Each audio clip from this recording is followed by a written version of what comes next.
systems I've ever dealt with in a game in my life. Okay, yellow serpentine. Move that in there. Move back. Move move. Take this. Confirm back in here. Take this here. Move that back. All these noises. Stop it, video game. You are so horrible to listen to. I want this one back in here because I can... Oh, those noises, dude. Oh, I can have a Santa hat. Yeah, that's good. Yep, there we go. Finally, this game is starting to do something right. Wait, oh, what? Wait a minute. There's a friggin' Tommy gun? All right, dinosaurs. Have at you. Is he gonna twitch? I hope he twitches. Medkit. Oh yeah, the medkit activated the dinosaur. Yeah! Gameplay! Yeah! Love me some gameplay. Hold on, dinosaur. Oh my gosh, do you see that? He's half man, half dragon. With CryEngine. See, they were trying to turn us into dinosaurs, and it all went wrong. I think I know what's happening here. You're face to face with danger and it's strange. Oh, where did my Santa hat go? It didn't make it into the cutscene? Violet. Nathan! You're No, not I need to Nathan! find you help. No, don't waste your time. Okay, I won't. Something bothering you? Been having dreams again. We've been over this a million times. No, it's not the ones where I see my dad on a farm and my mom, my family. This time I'm in a house. I have a son. What the heck? Who is there? Ned Flanders? Hi, diddly ho, Violerino. Sorry for what I put you through. I'll never forgive you. No, Nathan! He was my third favorite character. This is so emotional. This is the emotional part of the game. Oh no, what a setup. Is that the end of the game? You know what? Hey, I just want to say thank you all for watching my Code Violence video. Have a great day, everybody. Oh no, there's more.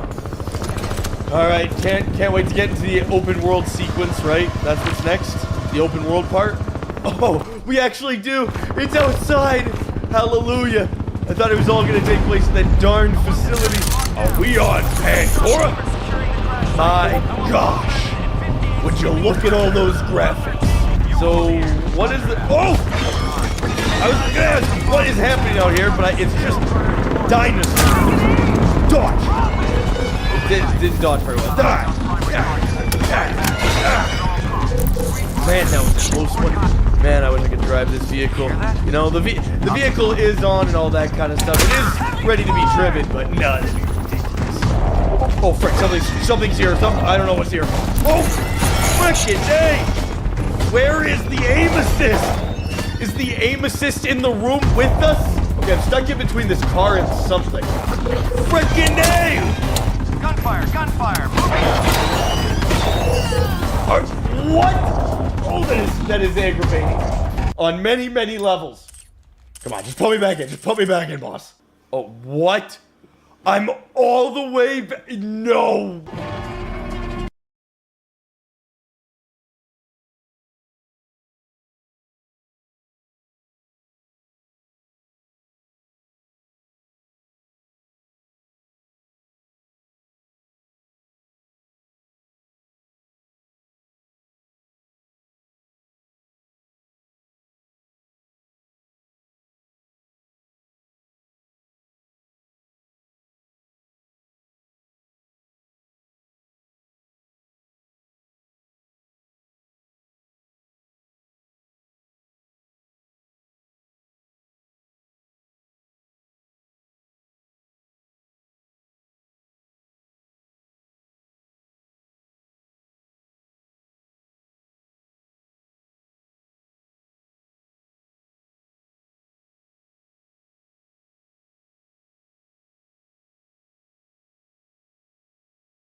over here.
Everyone needs to beware.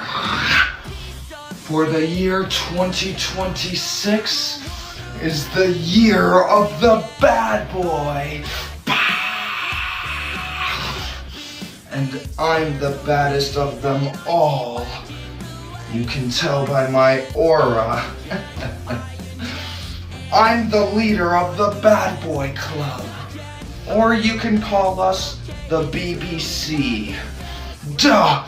Calling all bad boys. Do you think you have what it takes to be a BBC?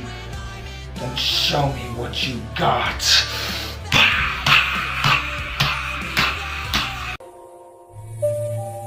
Why are you gay?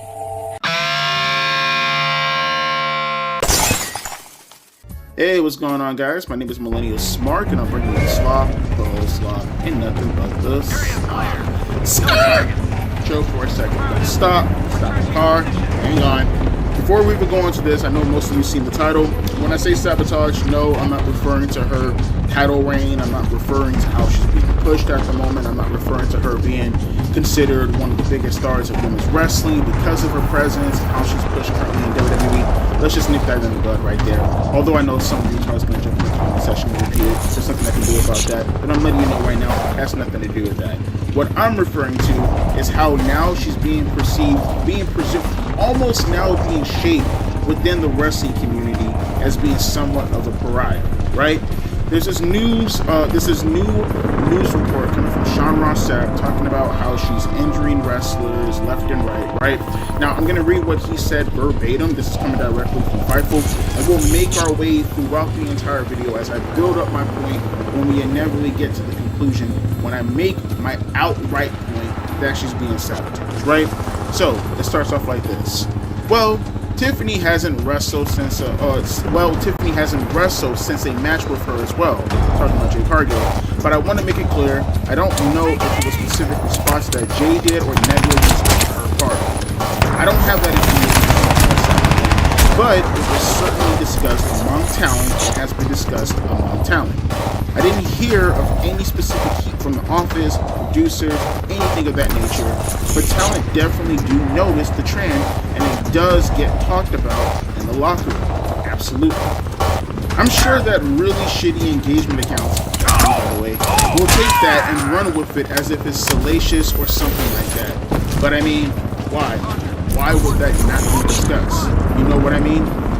So outside of the fact that, you know, he called people like me engagement accounts. I know he's talking about most of the people on X and stuff like that, but obviously he doesn't like when people take his stuff out of context. I'm not going to take it out of context. I'm focusing directly on what you're saying, and I went out of my way to actually find these because I'm not necessarily what you would call a diehard Jade Cargill fan. I'm not even what you would call a Jade Cargill hater. I'm very indifferent when it comes to her and her career, right? I just don't care, more or less, right? So I was very confused as far as these 3 people that allegedly was injured by her, right? And one of the people being Tiffany Stratton, which, as Sean Ross Sapp said, he has no clue whether or not Tiffany participated in this at all, but it's just the perceived optics as far as her being in the ring with Stratton. It says, off TV since losing the WWE Women's Championship to Cargill at Saturday Night's Main Event in November 2005. If that was Jade Cargill, it could have stemmed off of a previous situation and Tiffany came into the match hurt. But again, optics. Mind you, read the title of the video. BFAB, associated with Mishin, the former Mia Yim, suffered a concussion reportedly at Cargill. We don't know how. We don't know when. We don't know where. Suffered a concussion is BFAB in the end of the day. She's green as fuck. So it's like at the hands in terms of her not being able to complete a move or do something correctly. We don't know. But generally speaking, that's when it occurred, and Cargill was standing across the ring from her, right? Mishin sustained a shoulder injury at a live event during her feud with Cargill. Again, the whole quintessential shit when it comes to professional wrestling is not validated. Again, we don't know who played a part into what as far as how the move was supposed to be done or what move. I can only presume she's talking about the fucking jaded move she does. I'm not sure because that's the only move I can think of that has anything to do with the shoulder. But again, it could have been any other spot, but we don't know.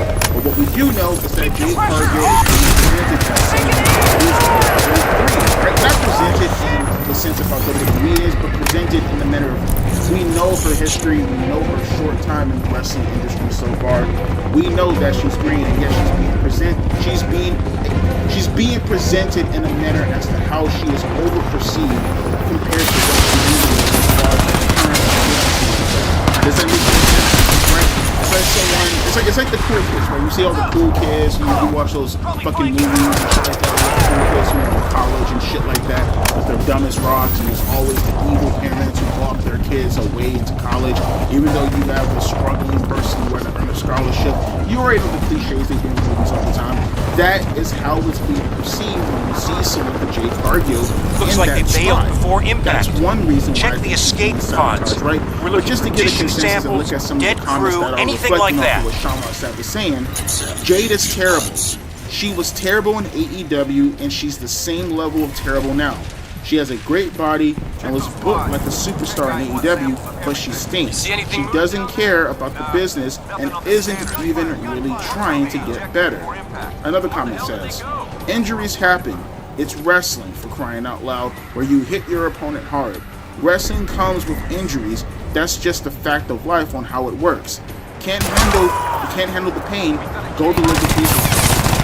Another comment says,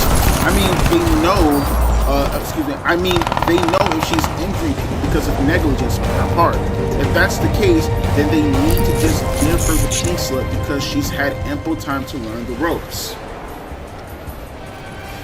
Those are the responses that you're getting to Jade Cargill because of the position that you put her on. Rush the target! Move! It's unnecessary. It's completely unnecessary, especially when you're aware that she's not as good as you perceive her to be, or as good as you want her to be. I think that's the right way to say it, right? Because the thing with Jade Cargill is, one of those comments noted, it's the fact that she has the look. She looks like $1 million fucking bucks. She looks like a star. She looks like someone you could put in front of a poster, banner, on a trailer truck, all that stuff. Right? She just looks like the presentation. She looks like a fucking star. And you're so desperate and want her to be an efficient worker. But at the same time, that look is so golden that you just have to present her right away. And it's really starting to go the wrong way. Not just fans, but just recruited. In the past, there was a bit of a confrontation, a bit of a brouhaha pertaining her and Shayna Baszler. Let me give you a little bit of a reminder. While people close to Jade claimed that she was apologetic after a rough match with Baszler in Scotland, multiple people told Meltzer she went backstage, pointed to a bruise on her arm, and said something to the effect of, she, referring to Baszler, needs to learn how to work. Shayna, a former professional MMA artist or mixed martial artist, fired back that if she'd been shooting, they'd both know it. The confrontation is said to have came later when Baszler confronted Cargill about blaming others for problems in her matches. Jade got face to face with Shayna before other wrestlers and management intervened. Once they were separated, Shayna went to work with the production team on her upcoming match and nothing else of significance happened. Stopping right there for a second, right? Because we're going to get a little bit further on. But stopping right there for a second. That right there, that's something else, right? You boost this girl's ego up so much because of how she was presented in AEW. At the time, she was the longest reigning TBS champion. I think it's already been usurped by Mercedes. And she's coming from a different company with a chip on her shoulder, right? But she doesn't have the background. She doesn't have the work ethic. Not speaking to her work ethic as far as how she conducts herself within the industry. Maybe she's doing interviews left and right and stuff like that. But I mean, the work ethic as far as the time she put in, as far as knowing how to work in the ring, right?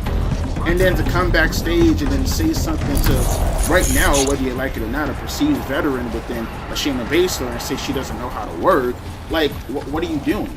What are you doing? But that's that ego you put within people when you boost their ego up when they haven't legitimately earned the right to have that ego yet. But it continues on, right? Another backstage issue involved Cargill missing the Holiday House show tour.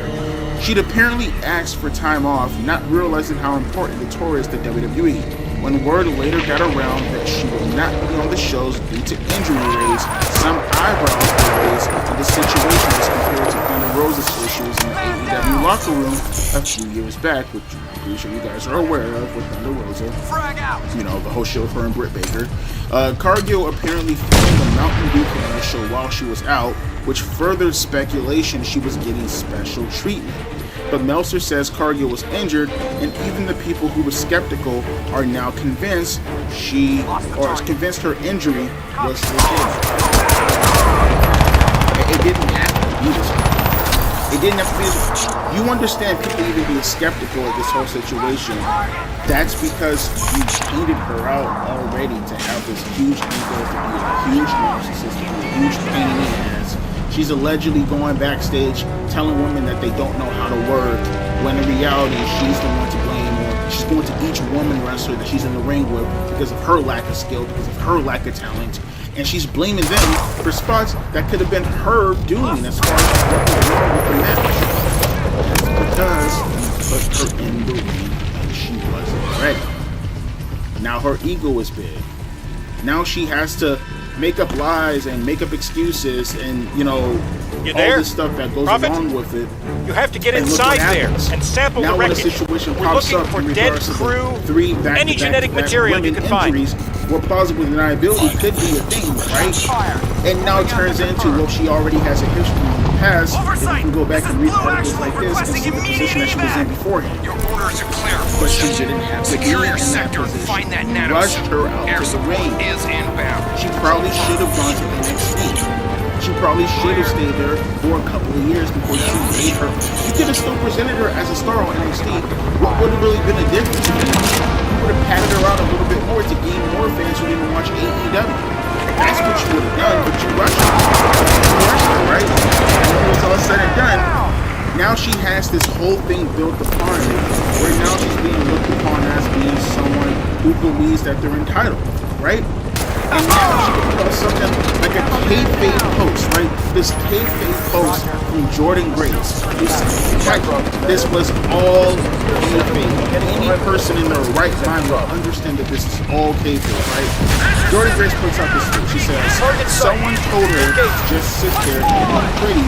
And she said, say no more. 75 days, 0 defenses. Stop right there for a second as well. Why does she not have any defenses? For the retards out there, well, Devontae, she's a heel, and you have to present her in this way. No, you don't. Who says who? Says who? For you guys to say things like, well, you're going to start presenting her in a way that's going to get people to actually hate her, and then when the time comes when she inevitably has to turn back to be a babyface, or on top of that, there is such thing as go away heat. See, I was one of those people back in the days who used to say go away heat is the only kind of heat to have, but it's retarded because go away heat, it turns fans, no pun intended, into jaded marks who look at people like Goldberg and suggest that he hasn't done anything for the business, right?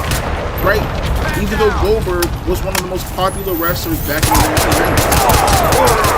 Or it trains people to view other wrestlers in a similar manner as to how Jade Cargill is, as to how Goldberg is, and pretend as if their explosiveness or how credible they are in the ring in regards to what's being presented. All that stuff is going out of the way, and you push more people to focus more on the in-ring stuff because you keep constantly presenting them in this manner. What you tell fans, especially nowadays, smart fans, when they see 75 days and 0 defenses, is that you're afraid to put out in the ring because maybe there is some truth to the stuff that's going on with the women of the past by suggesting we don't want her in the ring because we don't want to force her to go out there and expose herself or hurt other women. And then it ties back into what happened earlier this year with Shayna Baszler and what Jade Cargill was going through. This is what I mean. This is what I mean. You're sabotaging her. Left and right. All right, like you're in. Y'all want me to defend my title against a nobody. If I'm going to defend my title, it's going to be against somebody who is competition. Mind you, that's a kayfabe post. That is a kayfabe post, obviously. And you know the kind of responses that she got? Excuse me, Mr. Sir, you are a nobody. Like a literal nobody. You just have people working for a company dressing you up like you're $1 billion. It's real simple. You're not. How about a comment like this? And this is one of the more tamer comments. Wasn't you concerned a nobody when you mind you, this is barely fucking English, but you get the point. Look, wasn't you concerned a nobody when you debuted in WWE? You came from AEW, and I didn't think you ever competed on the indies. You're being too cocky. This comment says, You did the same in AEW. If you wrestle past 7 minutes, you seem to get lost on your spots. Sorry, but you needed time in NXT. Bro, and that's the thing. You keep constantly putting her on a pedestal and you keep constantly blowing her ego out of proportion, and this is the kind of response you're gonna get. This is not heel heat. You're now transforming her into go away heat, to the point when once again you want to explore more avenues in regards to her career. You're gonna typecast her and you're gonna force people to look at her and they're gonna reject her every which way and form. And to the point, and on top of that, it's going to hurt your investment as time goes on. There's so many things wrong with this, bro. There's so many things wrong with this. You probably at this point invested millions of dollars into the promotion of a Jade Cargill and how she's being presented in WWE, right? Multiple WrestleManias at this point. At this point, I can only figure that you're going to push her to the fucking moon and continue pushing her towards the stratosphere, right? Or I guess pushing her towards the stratosphere and pushing her towards the moon because the moon is above the stratosphere. Whatever, you get my fucking point.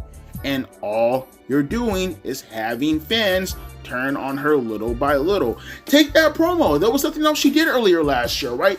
Around the same time with the Shayna Baszler stuff before WrestleMania, right? She had this whole little promo talking about how, mind you, this is a fucking vignette. This is a vignette. A vignette. Talking about her, I don't know, talking about the women being wolves in the locker room and all this other kind of stuff. I can only think or assume that this is stemming off of real life tensions with the women, but regardless, it's all cave. It's a fucking vignette, right? A blatant fucking vignette. Now, mind you, anyone with half a brain will understand that, yeah, she's just, it's not really that big of a deal, right? Even people like a Chelsea Green, who obviously understood that it was all just her working. So Chelsea Green puts out this tweet. She says, imagine calling your co-workers wolves while demanding respect. And I'm just over here like, and she's chilling, right? Clearly, she's just trolling. Clearly, she's fucking around. Chelsea Green is a heel. At the time, Jade Cargill was a face. That's all it was stemming off of, right? But of course, you had fans who actually went after her due to that post, which was already about to make it towards the path of Shayna Baszler in that whole situation right there, with her commenting on her lack of efficiency within the matches and blaming it on the women. And then you make your way up with the title defense nonsense and the perceived over push, and you're now starting to go out of your way while you're devaluing her little by little. Once again, you're putting her out there in the ring and you're having her cut promos, and people are now saying that she's terrible. Not saying she's terrible based off of her character, right? We're not actually getting emotionally invested into a Jade Cargill and what she's doing based off of her heel work. People are now emotionally invested into who Jade Cargill really is as a person, and they're lambasting her over it. And they're saying that her character work fucking sucks. And they're saying her work as a fucking worker in general, a wrestler, fucking sucks. Everything that you're spinning around a Jade Cargill, Triple H, WWE, is starting to backfire little by little. I don't understand how no one is seeing this. I don't understand how no one is getting this when you have someone who can look at a kayfabe post, and mind you, yes, most fans are fucking retarded, but when you get people who can look at a kayfabe post and then just twist it around to pretend as if Jade Cargill making a fucking vignette is legitimately calling the women wolves, and she actually means it, that's how you know you've lost the plot with these retarded fans. But at the same time, the retarded fans are only actively engaging with how terrible you've been building her up and with how terrible you've been positioning her. Do you not get it? Do you not understand? I got one more thing I want to read for you. I found this comment on that cage side seat, right? On the same article talking about Shayna Baszler and shit, or I think maybe it was the Wolf article, right? The Wolves article. This guy said it best, and I can't say it any better than what this guy said. And I quote, bunch of disjointed thoughts about this. Jade is somebody who I think shouldn't be defending her title very often with her current presentation. She isn't running, baby. She's a heel who projects her importance and wouldn't subject herself to putting her title on the line against just anybody. She's not the kind of person who needs to follow that one title defense a month rule, in my opinion. That being said, the fact that she's been around but not doing all that much has hurt her. Normally, when my glasses is foggy as hell. Normally, when champions have rare defenses, they take whole weeks off like Roman and Brock. You really feel it when they come back. It's a sign that things are picking up again. But she's just been around, beating up B-Fab and Mishin. It's not working. That doesn't sell her importance the way it needs to. She doesn't have to have a lot of matches, but there should be somebody being built up to be a true top contender for her title at all times. She can just drag things out with them. Say, mind again, this is a great post. Say that this isn't the week she's gonna put it on the line. She'll wait until a big show like the Rumble or something, but that's better than her just vaguely popping up for 2 minutes to say that she's that bitch and then leaving. I really wish Bayley was on SmackDown right now. She would be such a glue performer for the card. She'd be the perfect person to guide Jade into the place she needs to be as champion headed into the Mania season, and it would be a really good feud. The matured veteran against the powerful but somewhat arrogant, fairly new performer that's trying to make their mark. Two different kinds of confidence at play. And can I also say this as well? This is just my opinion, just going off of this, the whole thing in regards to the whole sabotage conversation. I really wish someone like a Jade Cargill had a manager. I think that would actually help her out a lot, where the manager can do the talking for her, and all she has to do is interject and then do the whole "I'm that bitch" line. That's all she has to do, right? Some wrestlers legitimately need managers. And it's not just because they can do the talking for her, but also it just completes her presentation, right? She really could be a female Brock Lesnar if you positioned her correctly. But it's certain things like that that they're not doing, which now it exposes her even further. Because I guess some people would at the very least say, oh, she's not good as far as an in-ring worker, but goddamn, does she have the aura, does she have the presentation? And there are certain things, it's like the whole, ironically enough, talking about Paul Heyman, it's the whole spiel that Paul Heyman used to do back in the days, where you go out of your way to brutally hide all the weaknesses of the performer and accentuate who they are as a performer and what they bring to the table. But more importantly, you probably should have done all of this. Now, I'm not even necessarily saying Paul Heyman for an example, right? Quite frankly, say whatever you want. People can get upset. People can get angry as much as they want. I actually wouldn't be opposed to someone like a Ricky Starks being a manager for Jade Cargill. I mean, they're best friends in real life as well, right? Ricky Starks knows how to talk his ass off. Dude ain't gonna make it big on the fucking main roster. I don't care how you people feel about it. Dude actually would be a good representation to be a manager for someone like a Jade Cargill on an NXT, building up into the main roster. I actually would not be opposed to seeing something like that. But that's what I mean. That's the kind of shit that you can do for her, but instead, you just throw her out in the deep end, you throw her out in the deep part of the ocean, expect her to know how to swim, and then she gets eaten by all the sharks. And now she's going around, she's blaming people for mistakes that she most likely made, and then that now conflates with actual injuries, and now it comes right back to her because of her past history. She's making herself to seem out like she's entitled by, talking about Shayna Baszler and the vacations and all that stuff, and now people have a certain perception about her, and now it's all a fucking mess. Because the creative is a fucking mess. And it all comes back to the fact that I actually believe, indirectly, not directly, indirectly, regardless, she is being sabotaged. She's being sabotaged. And no one can tell me anything else differently. But let me know your thoughts down in the comment section below as to how you feel about today's topic. What would you have to say in regards to a response to this? What is your perception as far as how you feel about Jade Cargill? Do you believe that all this stuff is being blown out of proportion? Which, by the way, let me say this again. Even if you believe all of it is blown out of proportion, even if you believe she deserves to be in the spot that she's in right now, that does not negate the fact that all these things are occurring and people still feel the way that they feel. So put aside your opinions for a second and just objectively look at the situation and ask yourself right now, is this the correct motion she should be having right now? Ask yourself that. And if you say no, okay, then we get it. But if you say yes, I need to have an understanding as to why. Because even if you like her, it's literally pissing everybody off. And is that a good thing for her career? Huh? I don't think so. Let me know your thoughts down in the comment section below. As always, my name is Devontae, aka Millennial Smark, and I'll be catching you guys later. A deuces and a P-Ice.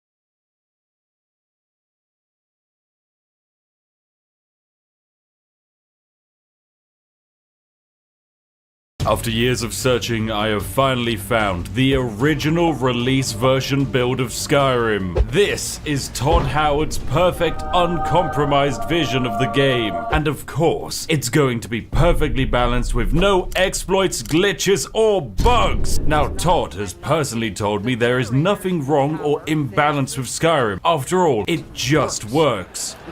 I'm not kidding. And I trust him, because he has never lied. I'm so confident of this fact that if I even run into a single exploit, bug, or glitch, I will lower my character's maximum HP by 5. Meaning if we run into a bunch of them, the game is going to become impossible. The goal of today's video is simple: beat Skyrim, and of course enjoy a bug-free gaming experience, because I'm sure this will be a polished masterpiece. Before we begin, I want you to go into the comment section and predict how many of these features we encounter today. Of course, the number's going to be 0, because this is a perfect game. Right, now that we're all sat comfortable, let's begin a brand new adventure in Skyrim. Oh my goodness, I'm so excited. It has been so long since I've played the release build of Skyrim. Literally 11 years. And here we are. Bethesda Game Studios presents... Oh gosh, it's the game we all know and love. Oh... What does it present, Todd? What are you presenting me with? Skyrim. Glorious, glorious Skyrim. Oh, it's here. And it's beautiful. Look at this. Oh, it's just... Oh, whoop, Todd, okay, settle down, Todd. Settle down. Okay. I guess, I would say that is a bit of a bug, but as the game hasn't technically started yet, I'm not going to add that to the list. That's Todd's opening act. It's a bit of pizzazz, okay? Also, I haven't even made a character yet, so I have no idea how that would work. But anyway, we're in the game. It's wonderful. Look at this. Look at that wildlife. Whoa, don't get too close. Please, little carriage man. Yes, I was trying to test the border. I did walk into the Bureau ambush, yes.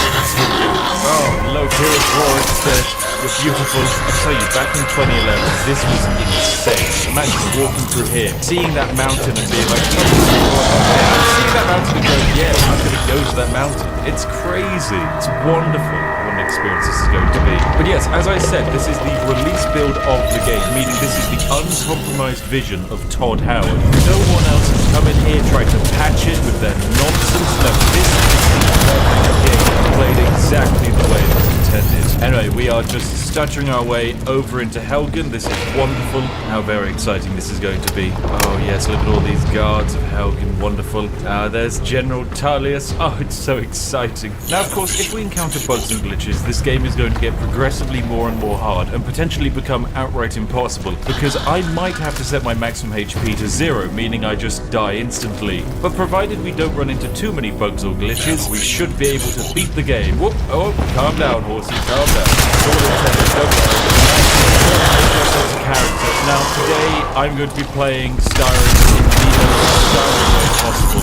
Meaning, of course, we have to play a barbarian Nord. Okay, Rayloff, go on. Give it a run. Give it a run, Loki. Come on, you can do this. Yes, Loki, I believe in you. He actually might be able to make it because, you know, this is the OG version of the game. We'll see. Okay, nope. He died. And actually, that was fine. Okay, right, we're next. Let's make our character. Right, let's go for the classic default Nord. The most basic Nord imaginable. He's going to be Nord Nordenson, the most naughty Nord who ever lived. A true son of Skyrim. I know I did Hadvar, right? Over to the headsman block we go. It's time to get a head lopped off and saved by a dragon. One Stormcloak man is going up to sacrifice himself. Meanwhile, this Stormcloak man just can't stop smiling. I mean, I don't know what's funny about having your best friend be executed in front of you, but yeah, what can I say? 2011. This dude on the far left gets it. That's the expression I'd have when someone had their head lopped off. Anyway, he is dead. Right, next up is me. That's in it. the ranks. Now Wonderful. get out of there, Right, Prophet. Come on, up Head toward we the go. FDR. Time to get my head lopped off. Hello, everyone. Goodbye, world. I mean, hopefully the game doesn't actually glitch and the dragon doesn't spawn in and the executioner does actually lob off my head. That'd be most embarrassing. Anyway, here's Alduin. Yay! He's come to save me. It's not in the clouds, it's on the tower, my friend. Jeez. Anyway, hello, lovely dragon. Whoa, nice little grumpy scream. Right, well, it's time for me to flee. And the game crashed. Well, that's glitch number 1. That's 5 HP lost. Right, well, I've got some news. Apparently there was an autosave after the character creator, so we don't have to go through all of that again. But yes, I will have to now lower my HP by 5 because I've made my character. That was definitely an unintended Todd feature, but I'm sure that was just a rare one. This is, of course, the most polished game of the year, so should be fine. Alright, here we go. Aldrin is coming back again. Hopefully this time he's not coming back to crash my game. So I'll drop down another quick save, just in case. Oh, it happens again. Damn it. Alright, let's go again. Okay, I'm back. Okay, Aldrin, get back. Another attempt. Here we go. The loading is slightly earlier. You might notice everything looks worse. That's because I've lowered the settings of the graphics, not only for a more, release window actually accurate Skyrim, but also because apparently it makes the game run better. Certainly makes everyone look a lot uglier. Alright, well, let's see how this is gonna go.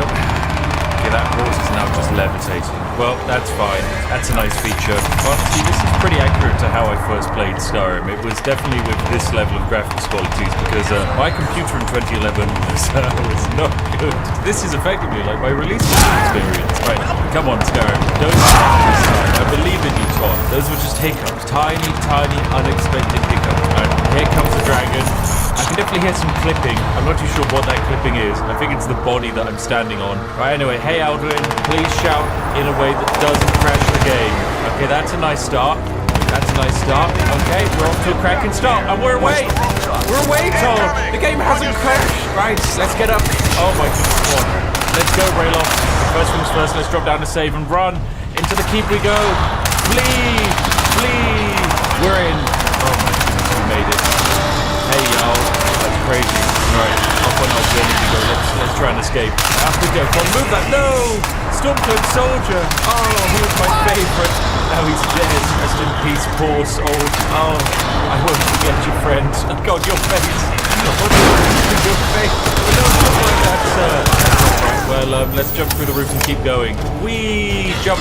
Oh, lovely. I forget. I need to actually lower my HP. So get HP to 85. Okay, so we're already off to a pretty poor quality start. So I have to open up my console and I have to select player, set health 85. This is going to set my new maximum health to 85.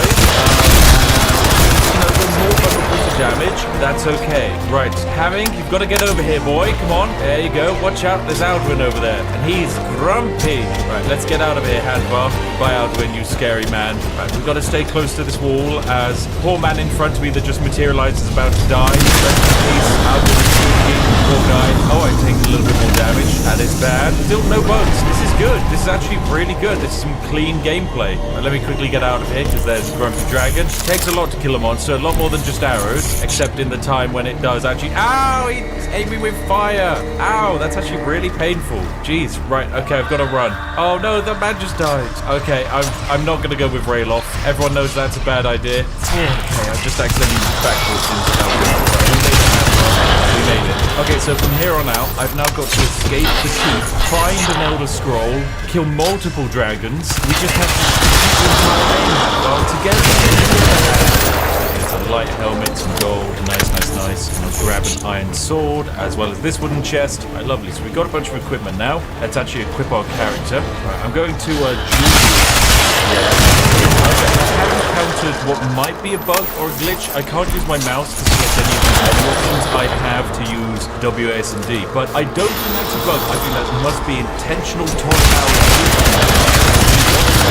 more immersive, and by that, slightly more challenging and annoying. Right, come on, let's go, Hadvar. We're on a journey together forever. Okay, if we go into our lovely skill tree, we can see that, yes, our maximum HP is set to 85. Yep, that is all we get to work with for the moment. Of course, when we level up, we can sink some more points into it, but for the moment, we can't. Right. There's some Stormcloaks over here. Maybe we can reason with them. You know you can't reason with Stormcloaks. Everyone knows that. Right, there we go. We found them. It's time for some of that riveting Skyrim combat. Let's go. Press mouse 2 to block. I can't do that, Todd. I'm dual wielding. Right, come on. Hit him, Todd. Yes, they're dead. Right, die, Stormcloak soldier. Oh, Hadvar. Wow. What riveting combat. We did it. Okay, we actually killed our first set of enemies. You know what? I'm going to grab that Iron Warhammer. Why not? They're really high damage. And also some fur gauntlets. gauntlets. I don't have any gauntlets. Right, switching over to that iron warhammer, popping on my fluffy gauntlets, and yep, I am looking good. Oh, we are looking ready. Nordinson, he's beautiful.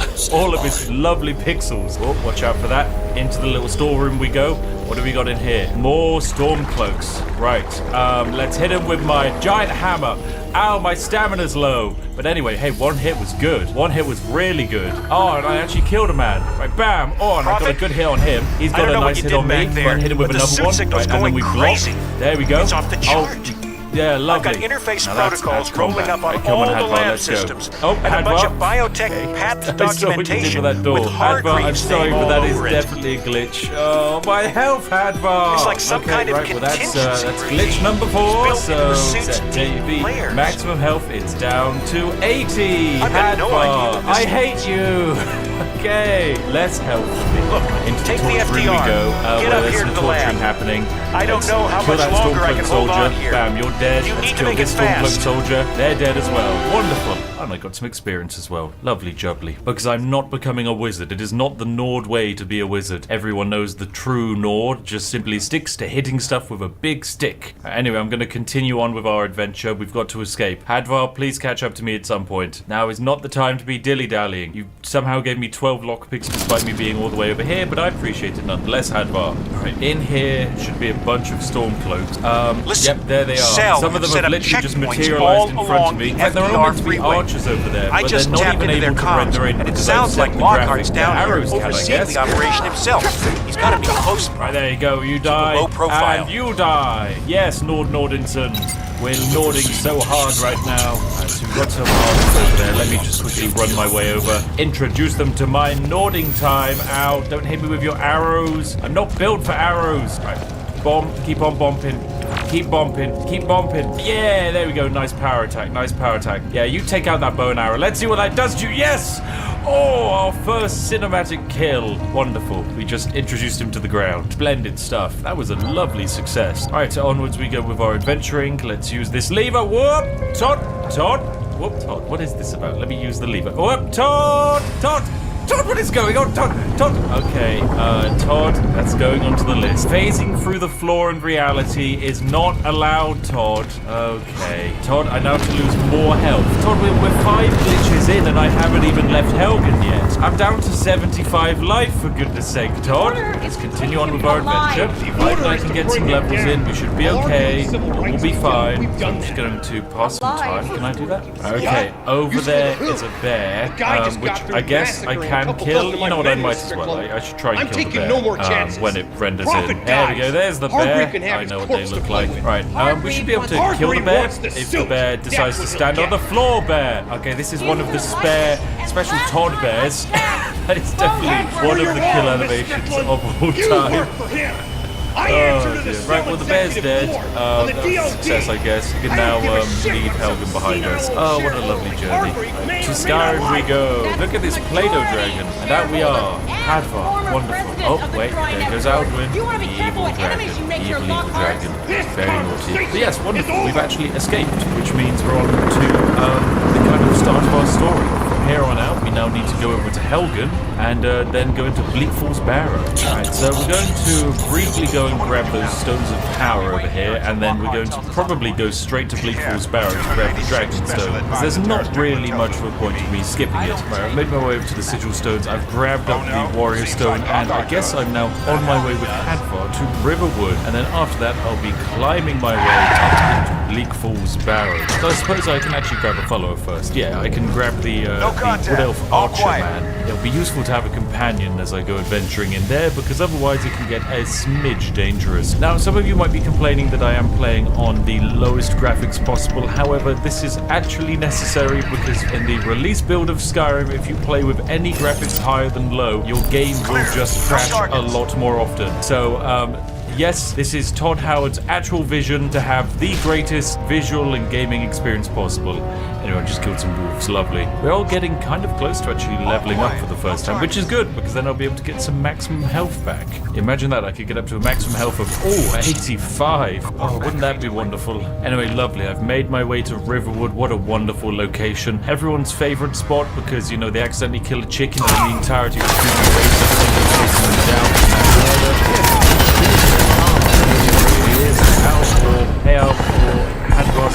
Hey, anyway, Albor wants me to go off to Whiterun, which I can do, but first I'm going to loot him for all of his stuff and then grab that Dragonstone. Carrots and beef, this is kind of useless, but the iron ingot, I'll nab, potions of healing, and the ring. Thank you very much. Brilliant stuff. Oh, this steel shield appears to be clipped into a table. Alvar, I just lost 5 HP because you can't place a goddamn steel shield on the floor. Right. Health is now set to 70 because of this stupid shield clipping into the terrain. Oh dear. Anyway, I'm going to speak to Sven about this whole Feindel thing. Gosh, Sven, your face is incredible. Right, so my current mission is to find Feindel and basically tell him about this letter, and hopefully he should become a companion of mine. Anyway, Sven wanted me to deliver this letter to Camilla and say it was from you. Alright, so I will now give Camilla a letter and say it's from Sven. Brilliant stuff. This is exactly normal human behavior, where we are just being horrible to everyone. Anyway, into the traders we go. So, Camilla, here is a letter.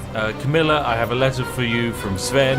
Yes, he does. Right, so we've basically ruined Sven's chances of love, and I think Feindel, and that should make Feindel quite happy. Oh, Feindel will even give me some gold for it. And I can say, hey, follow me, I need your help. And there we go, it is as easy as that. I just helped him on his quest for love, and he is now here to assist. I mean, technically from this point on, we can be very cheeky. We can pay him to train us in archery, and then we can just take the gold that we pay him out of his own pockets. However, I will not be abusing that exploit. Todd did not want me to, and so I will choose to ignore that it exists. I think that's fuzzy. What's wrong with me? Look, I'm sorry. It's the low graphics quality. I can't control it. Anyway, I'm going to grab Feindel, and we're going to go on an adventure up to Bleak Falls Barrow. That's right. It's Nord adventuring time. Feindel, where are you? Oh, there you are. You're just slow. Feindel, why do you have so many problems just navigating basic terrain features? I mean, I guess this is all stuff that got I'm picking up a eventually lot of patched. cell activity around here. They find a lab, we're both screwed. You gotta speed it up, man. Level up. We leveled up, Feindel. Feindel, I leveled up. You know what that means? I might be at 70 health now, but I can increase it. I'm up to 80 health. Feindel, yes! Bleak Falls Barrow is just over there, and I think inside this building there's some bandits who we might as well murder because they're additional experience. And I need to test out my new ability to do some thumping. So, whoop, thump. And another thump. Alright, let's get looting. 7 gold, thank you very much. That's all I need. Right, over here we go. Oh, there's a man with a bow and arrow. Thump, you're dead. Oh, there we go, and our light armor increased as well. Good stuff, and oh, big thump. That's a nice bomb. Such an iconic area in Skyrim. Truly magnificent. And even on the lowest graphical settings, this place looks amazing. Now, that's what you call art design. Anyway, up here I go. Where are the enemies? There is one. Ah, you've got an axe. I've got a hammer. Mine is better. Oh, and there's a bandit. What pump? Our punch. There is now an arrow sticking out to me, but that's okay. I'm sure it will just fall off eventually. There's another enemy, actually. Quick, over I go. Feindel, shoot them. Shoot him, Feindel. Good job, Feindel. You're injuring him. Oh, you've got him, Feindel. Oh, that's the kind of team play you'd like to see. Well done, Feindel. And so into the temple we go. I've increased the active fade distance. Hopefully it won't crash the game. But now we can see those bandits over there. They don't just materialize out of thin air. Right, let us go and waltz our way over there with a little bit of sneaking. Okay, and we've been detected. What punch? What punch? There we go. We're doing good. And run, and swing, and swing. Lovely stuff. We are making some good, swift progress. Come on, Feindel. Haven't got time for slow coaches, my friend. We've got a game to beat. Oh, here's a bandit about to activate the lever. You know what? You go do it, Just follow friend. the What's FDR worst until that you could reach happen? the I Harbor believe in Lights you. Pier. You pull that switch. Feindel, no! Feindel! He's pulling the lever, Feindel. He's going to die anyway.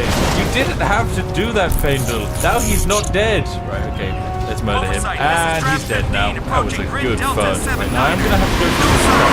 Feindel does have fun. And I'm hoping he doesn't fit this trap. So, Feindel, please keep an eye out for that trap. Feindel! Everything you've got. You absolutely give this another go. Give this another go. Come on over. Come on over, Feindel. Don't set off the trap. Feindel! 0 brain cells. Bless you, Feindel. Bless you. If at first you don't succeed, step on the trap again and again. 90% certain that's an enemy. Yep, you're dead. And oh, I leveled up. I've leveled up. I've leveled up. Are Yes, we did it, Faendal. Right, so I won't lie, Faendal. I don't have the most health, so I'm going to say, hey, I need you to do something, Faendal. Faendal, I'm going to need you to walk through the axis and activate that chain. Please, friend, that would be wonderful. I believe in you, Faendal. You might want to run through, or you can walk too. That works too. Faendal, come on. Your job is pretty simple. Pull the lever, Faendal. Faendal, pull the lever. Faendal, stop cowering on the floor like an idiot. Oh, Faendal's gone now. He comes back, Faendal. Right, let's run through. Oh, I can just walk through it. Well, I don't know where Faendal's gone. He's kind of left our plane of existence. So, annoyingly, I do have to lose some health there. That's another Skyrim feature. So my health now goes down to 85. Okay. Oh, and here's a Restless Droga. Okay, so this is actually meant to be one of the more challenging fights, but I will do my best to just hammer away at him. And there we go. He is dead. Wonderful. And I can wait for some time to pass. And is Faendal back? Faendal's back, baby. Hey, Faendal. Still here. It's nice to know you're still here. Faendal, you're such a supportive little guy. Into the Bleakfall Sanctum we go. Once again, another set of dangerous things. Faendal, let me activate this. There you go. You're safe now, Faendal. And just some zombies to clean up. There we go. And the game crashed. Great. Back in the boat. Right, well, the game crashed, so that means Laydot set AV health 80. Yep, this is going to make fighting the actual boss of this area relatively challenging, but hey, the game crashed. There's literally nothing I can do to stop it. But yes, Faendal and I will continue our journey. Todd, if only that hadn't happened, we would be in a very, very strong place right now. Anyway, quickly run through here, activate the chain so Faendal doesn't die, and let's kill my way through all of these zombies. There we go. Oh, we're also getting close to leveling up. There we go, up to level 34. Ow, how can you hit me from there? Jeez, okay, my health is actually getting relatively Drab low. 7, this is Azure 1. Good. Target is moving northeast along the FDR on foot.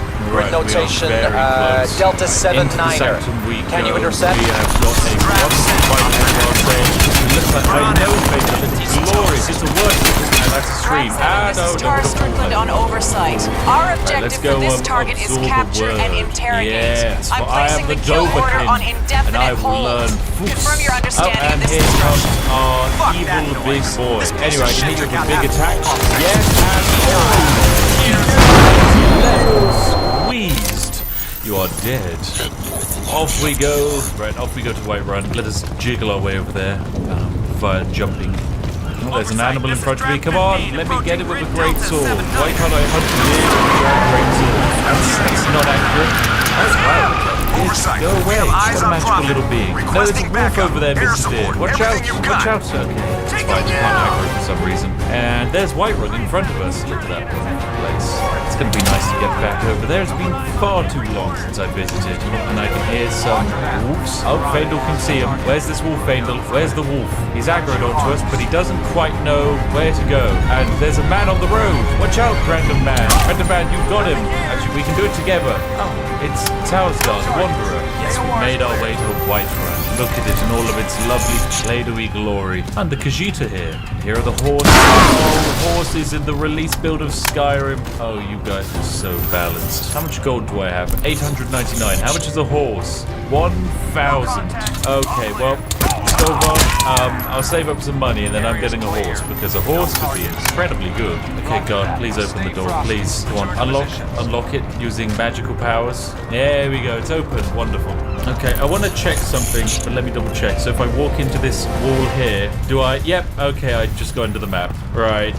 Damn it, Todd!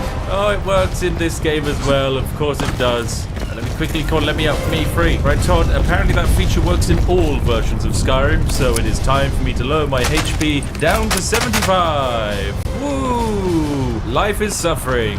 Anyway, let's go deliver this Dragonstone, because I'm so excited to unlock the full Fus Radar, because in this version of the game, it can send the physics engine crazy. Anyway, right, let's go have a chat to the Jarl. Hello, Irilef. Oh, hello, Jarl Balgruuf. I saw the dragon. Jarl Balgruuf was about to ask me to go collect the Dragonstone, but hey, I'm one step ahead of Drab you, 7, Jarl this is Azure 1. Hit me with them details. Target is moving northeast along the FDR on foot. Grid notation, Delta 7-9er. Can you intercept?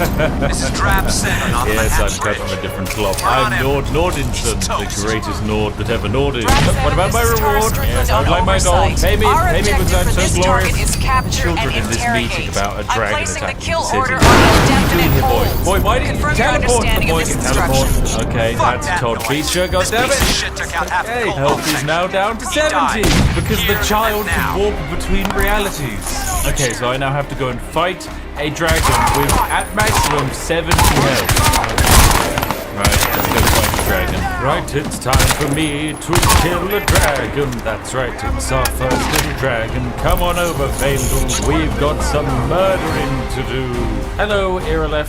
We're all here now. Let's go and fight a dragon. To figure out what's happening, we need to know what that dragon is. Oh, there was a glitch. Irilef was talking twice. I heard you.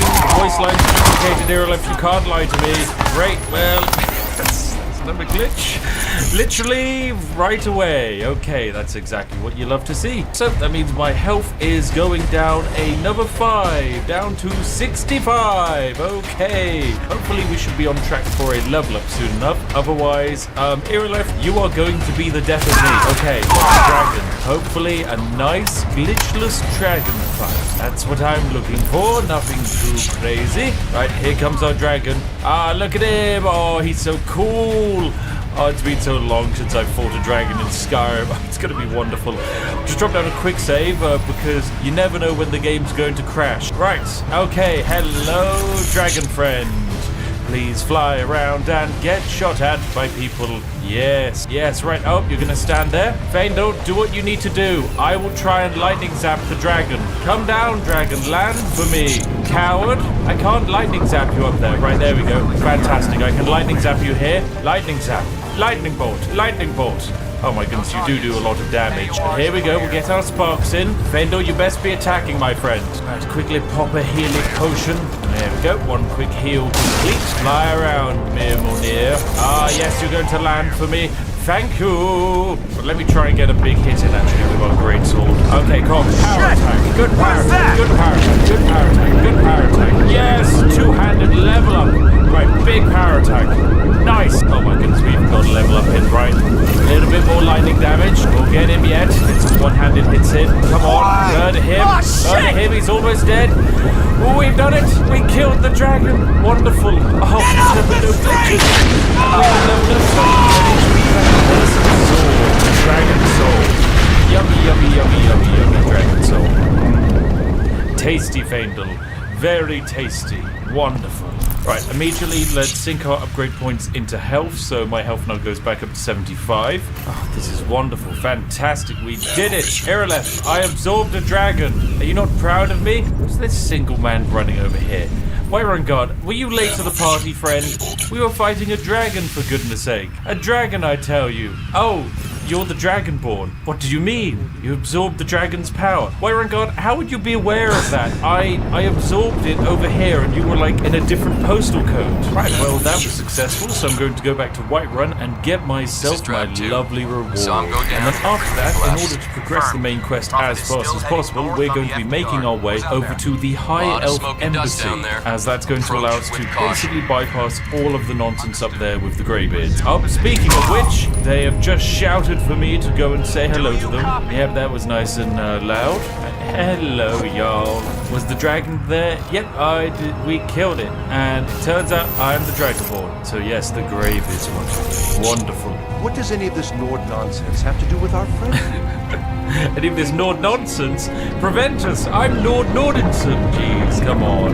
I am the Dragonborn. It's time for me to fast travel. Now, there is a chance that the fast traveling breaks down, because the original release build of Skyrim had a memory leak that for some reason got 7,000 times worse if you use the carriage. But that's fine. I'm sure it's gonna work out great, so please take me to Solitude. Bjorlum, my life is in your hands. And by that, I mean my potential max HP. And we made it without the game crashing. Bjorlum, it's a Christmas miracle, my friend. Oh, you're not Bjorlum anymore. You hanging in there? The man who sounds identical to Bjorlum. There's a cell checkpoint up ahead.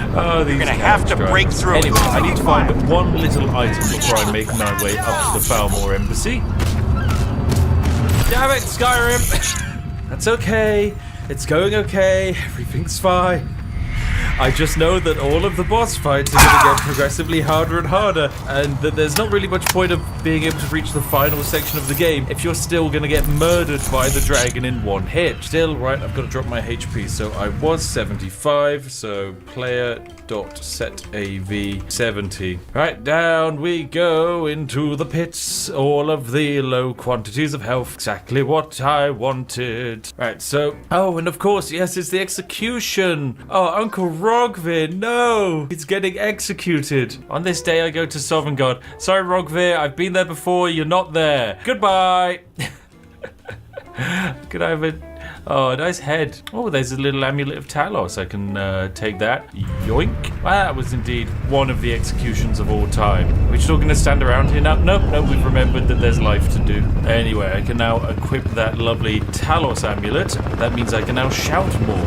Let me quickly wait for this shop to open up. Right, bits and pieces. Hopefully you've got exactly the thing I need. And the thing I'm looking for is literally just a plate. Oh, they have it. Wooden plate. Here we go. Free gold value. Yoink, you're gonna help me beat the game, friend. I drop down a quick save. This is good. The wooden plate is one of the strongest weapons in the entirety of Skyrim. Now, I am aware that effectively in order to bypass a large chunk of the main story, I'm gonna have to do one exploit. However, I think losing life to one exploit is better than potentially doing a bunch of other quests and running into far more bugs and glitches. So yes, this is a sacrifice that needed to be done. It had to be this way. Anyway, goodbye, Wolfie. You were just very immediately cooked. Splendid stuff. And it crashed. God damn it, Skyrim! More life lost! Right, I've done some more research, and it turns out that a memory leak is triggered when you fast travel at any point in this early version of the game. So, we are now no longer able to fast travel or use the carriage, because at several minutes after doing so, the game will end. Anyway, right, I need to lower my HP once again, even lower. Player.setav health. We are back down to 65. Oh my goodness, this means in order for me to do the Falmore Embassy glitch, I'm going to have to go down to 65. We are pulling exceedingly close to less than... No, game, no! God damn it! Don't! This can't be it, please. We can't just be on an endless chain of crashing now. Right, once again, we continue. Once again, we lower our life even further down to 60 HP. Player.setav health 60. Okay, this is all the life we get to work with.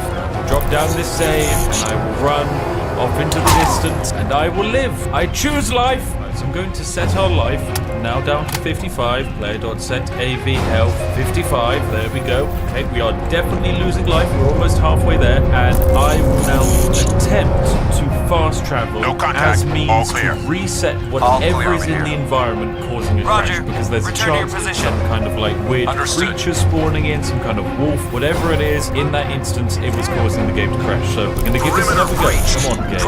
I believe in us. We're just going to get past this gate. Wizard Zone's running. It's running the issue. Let me put my weapon away and just walk. That's what we'll do. We'll just gently jog. Yes, my new superstition is walking.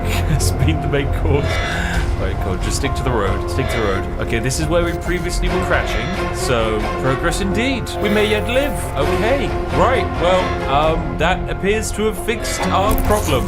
Absolutely brilliant. Let's just do it. Oh, for goodness sake. Crashed. Okay. There is something up on that road that is causing the crash to trigger. And so my plan is to just bypass it using a mixture of two things. Number one, I'm going to lower the actor fade in and object fade in. This way things have to where are you, closer man? to me in order Snag to be yourself rendered, a vehicle which I and think get up might here. fix that I don't issue. know how long At the I can same hold time, out. I am going to have to lower my health now down to 50. That's right, we are now down to half the starting life total. And action number 3 is very simple. I am going to attempt to fly past my problems using the age-old method of wooden bucket. Down over here in Cutler's Farm is a very big, heavy wooden bucket. Here it is. It's completely fine to just be taken away, and that's exactly what we will do. We will take this bucket. Just I'll drop down the quick save, and now my plan is to try and fly up that mountain. Now, I'm not too sure how effective this is going to be, but step 1 is to place bucket on ground. Oh God, Todd!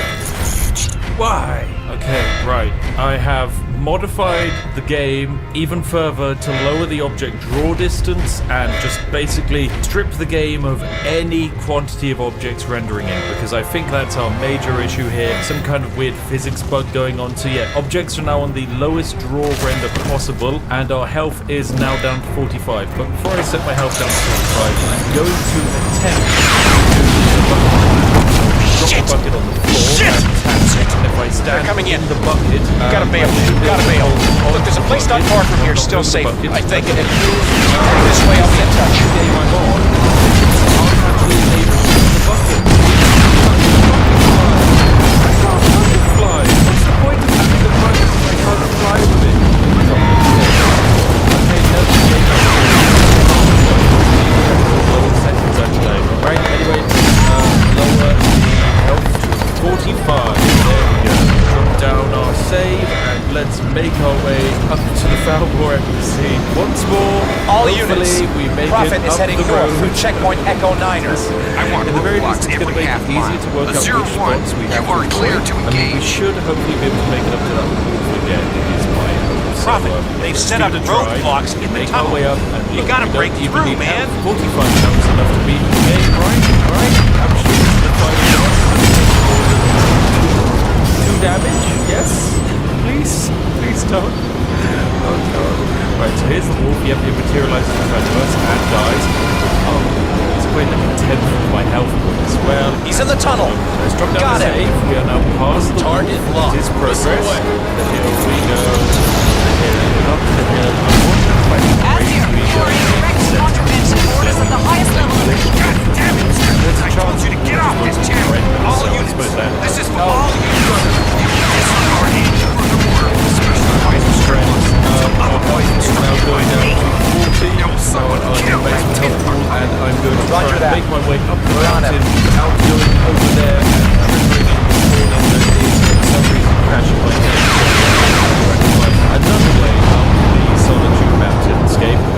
Actually, wait, I know a way to do this. Oh my goodness, of course. There's the simplest and easiest way to do all of this. We've got horns. Yep, this actually makes brilliant sense. Okay, we're fast traveling. I know I said we were fast traveling. We actually need to go and get ourselves a horse. So first things first, we make our way over to White Road Repeat, Stables. Prophet has and then, breached the hello, roadblock. Scova, I need to buy a horse. Here you go, here's 1,000 gold, and it's literally all of my money. And Lord Nordinson's horse, on we go. Wonderful. It's a beautiful horse. He's a majestic boy, and come on, let me out of here. Fast travel our way right back into Solitude. We drop down the save. I'm hoping we should hopefully be able to deal with any mountain. So over here we go, up onto the road where we fought the wolf, and now we are going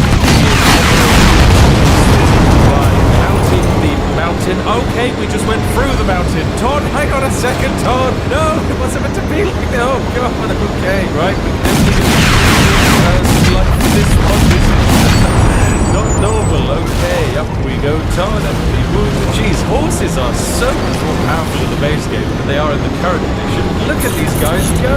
Vertical cliff space, no problemo. Physical walls, also no problem. These guys are incredible.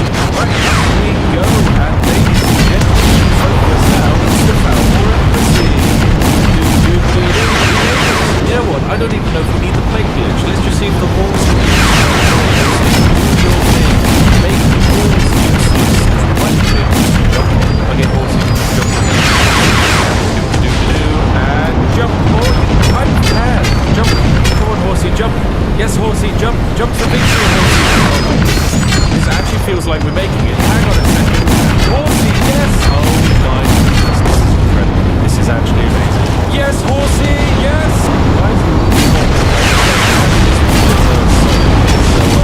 Continue doing some wiggling over here, and hopefully the next walk we run into is a solid object. The universe has never stopped us before. Maybe if I go around to the front gate, let me in. Right, can we clip up into the wall? Oh my, that kind of worked. Something's going on here. New physics are being unlocked. New detections. Up onto the roof. Up onto the roof. Here we go. Here we go. Okay, Jesus. Okay. Game, look, come on. You want to let me in. I know you do. I know you do. Right, let's dismount the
On foot. Repeat, Prophet is on foot. FDR Drive, Sector East. Gross. Bring him down.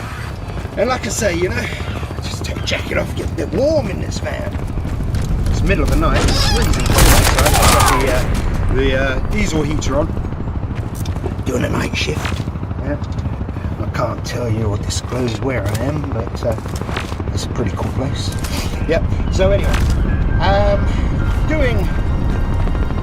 doing a roast, yeah, because I've been busy, I've been working hard, especially this time of year, very hard, lots of things happening, lots of things going on, so yeah, very hard to get a roast going, and let's not forget, Prophet, blah blah, doesn't live the most exciting life, does he? You have to help me here.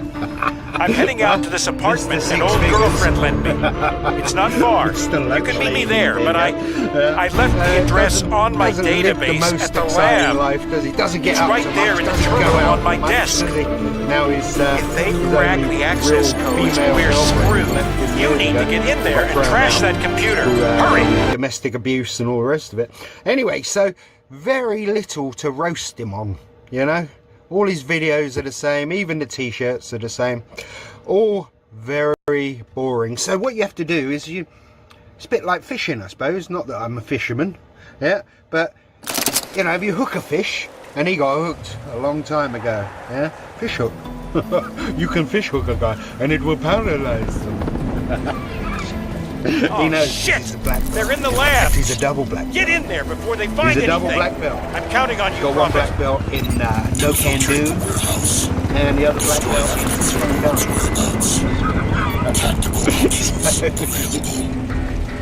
I was like that, No Can Do. Defensive position. He's coming this way. Like all units, we have a confirmed sighting of Prophet. He's at the pier. Take that fucker down. Other gay men. But I think fish hooks him up the old, does a Joe Biden. He just had his rear end looked at, didn't he? Fingered, probed, all that sort of thing. The old shocker, two in the pink, one in the stink. Yeah. Oh the shit! Shocker. They're in the lab. Anyway, Get in there before they find anything. I'm counting on you, Prophet. Because he's a backdoor man. Anyway, you have to leave him alone, don't you?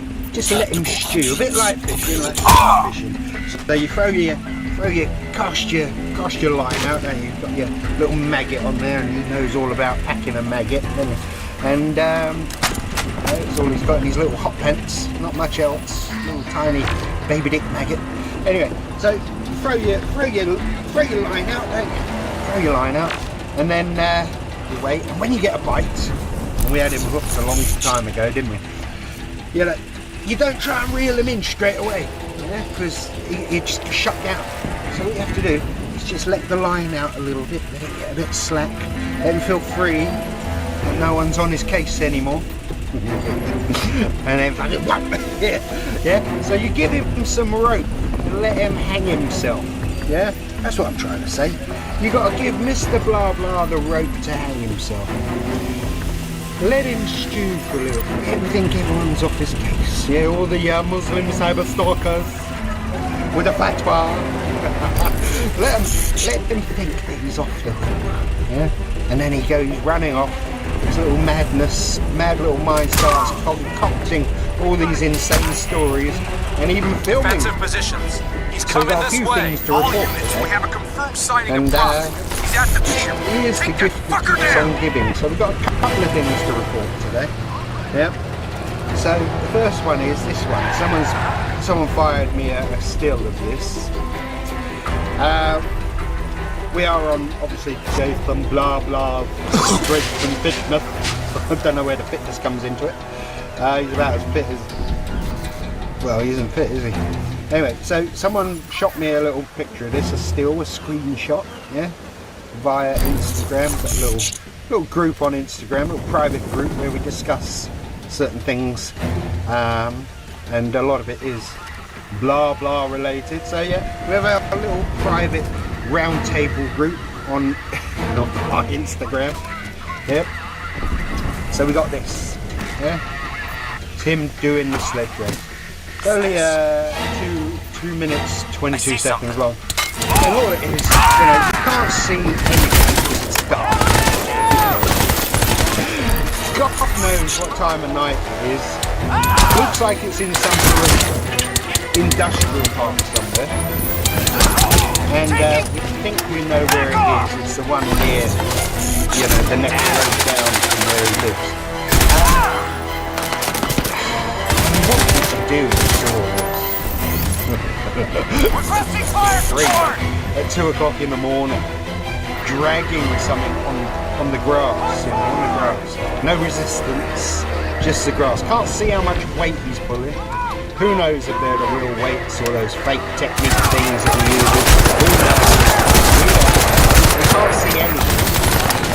He disappears into the distance. I think he has a little sit down, and then he comes staggering back, and you can see he's... Oh shit! They're in the when lab! he comes back.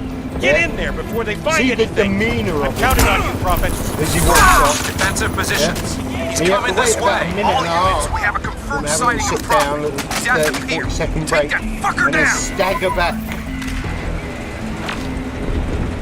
Have a look. Watch how he goes. Watch how he comes back, yeah? Completely wrecked.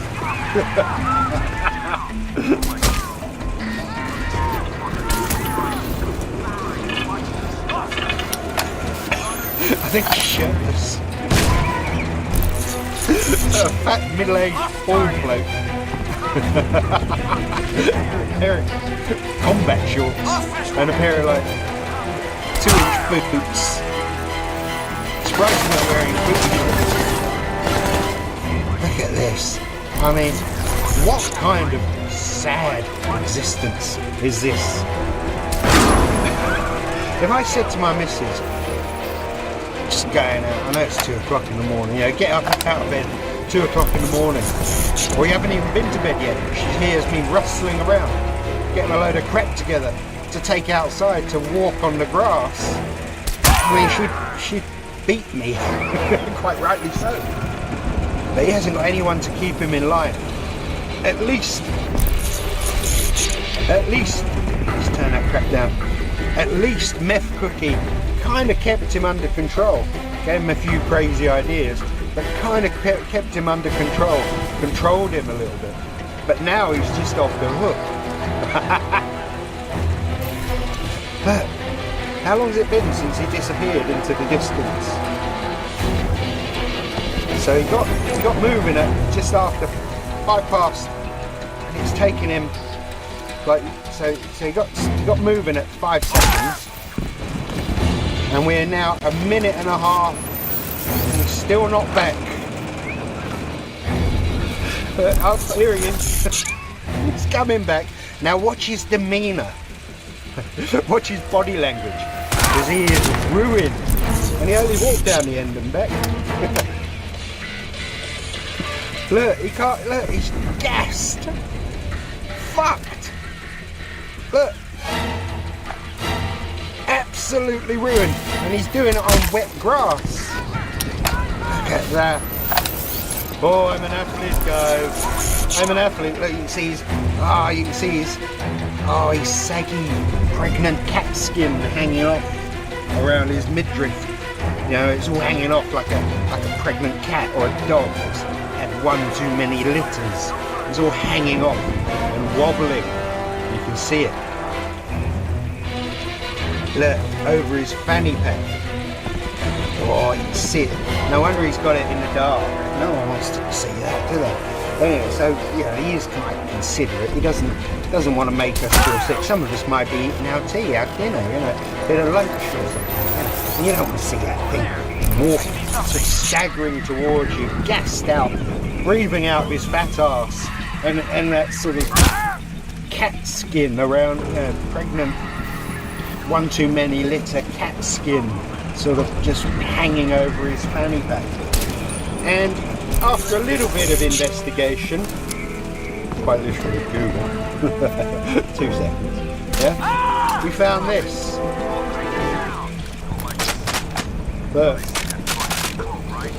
The answers. This answers the question. Why do you never ever film your sled track? Because it's boring. There is no skill to them. There is no skill to learn. A dog knows how to drag a sled without teaching it. I have to drag a camera out with me also.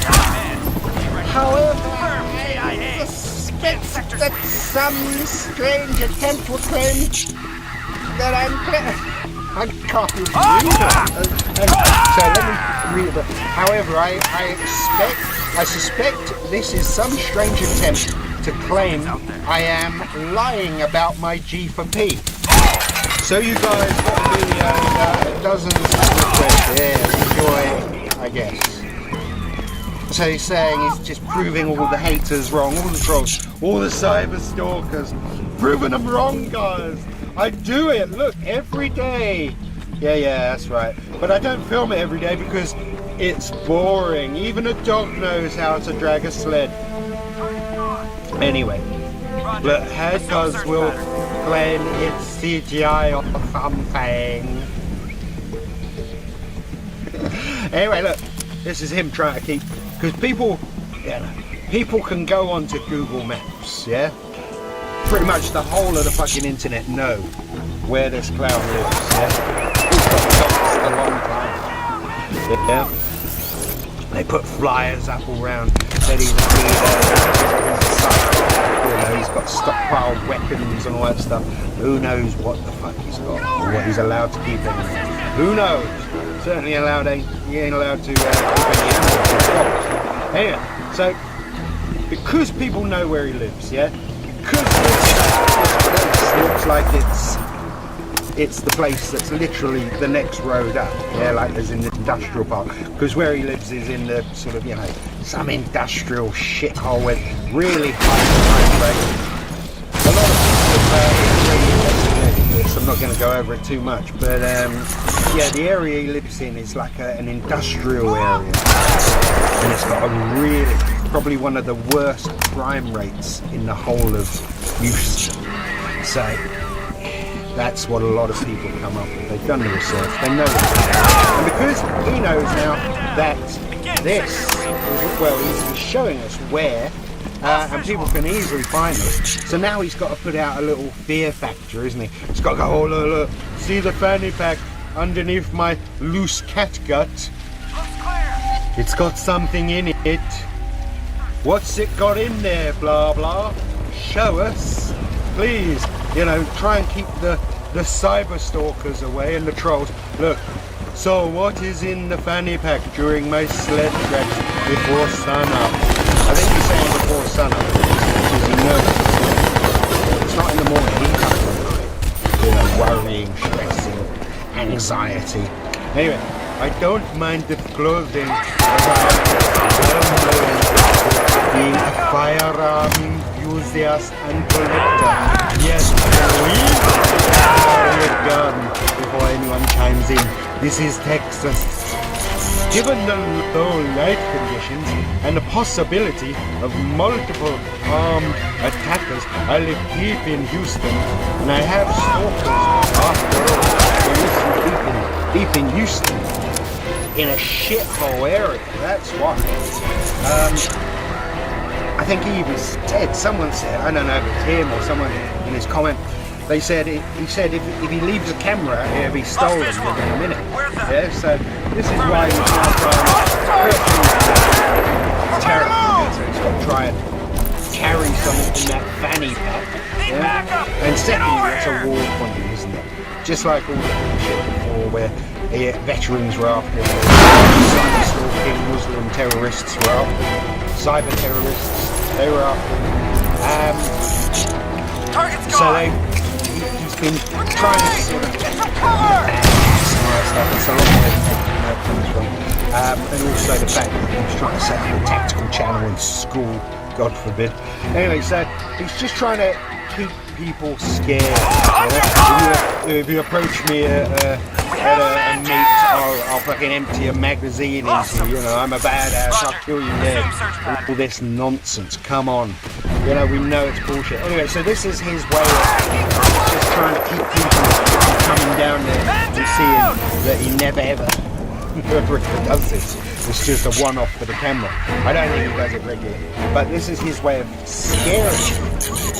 So, given the low light conditions, possibly multiple armed attackers, so he's going to have a shoot with a load of armed attackers. In his little combat shorts. He's going to be shooting people. And they're going to be shooting back. Anyway, so I live deep in Houston, I have stalkers after all. I go in his fanny pack, he puts full size piece, not compact for this, standard carry for me, for morning condition work,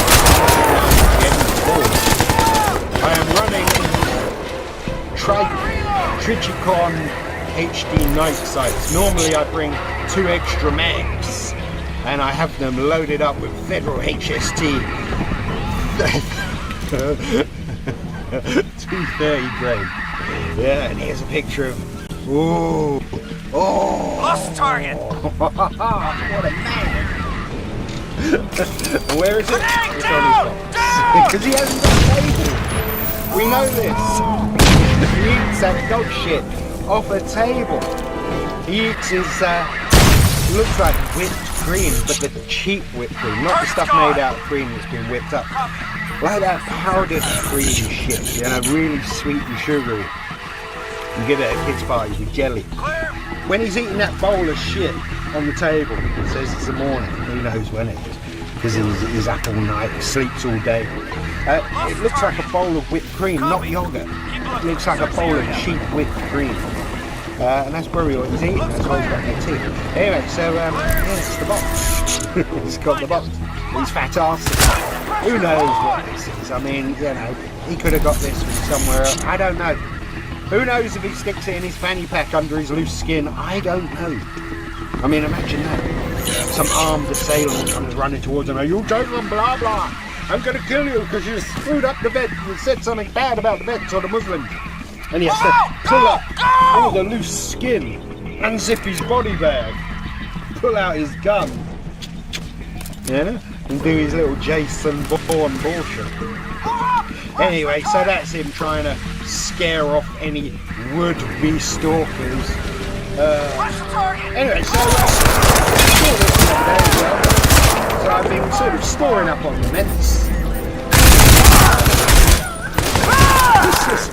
This is his lower body there. I mean, you can see all the cream cheese on his legs there, the cottage cheese.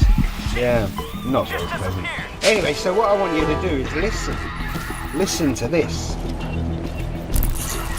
It's the neck training video. And the reason he says he's now training neck is because he might take up boxing. Because he's going to take up boxing. He's going to be a boxer. More like Deontay Wilder. But, you know, he's mid-40s. He's got diabetes. He's in terrible shape for someone who apparently trains every day. I mean, genetics of the mind. His, all his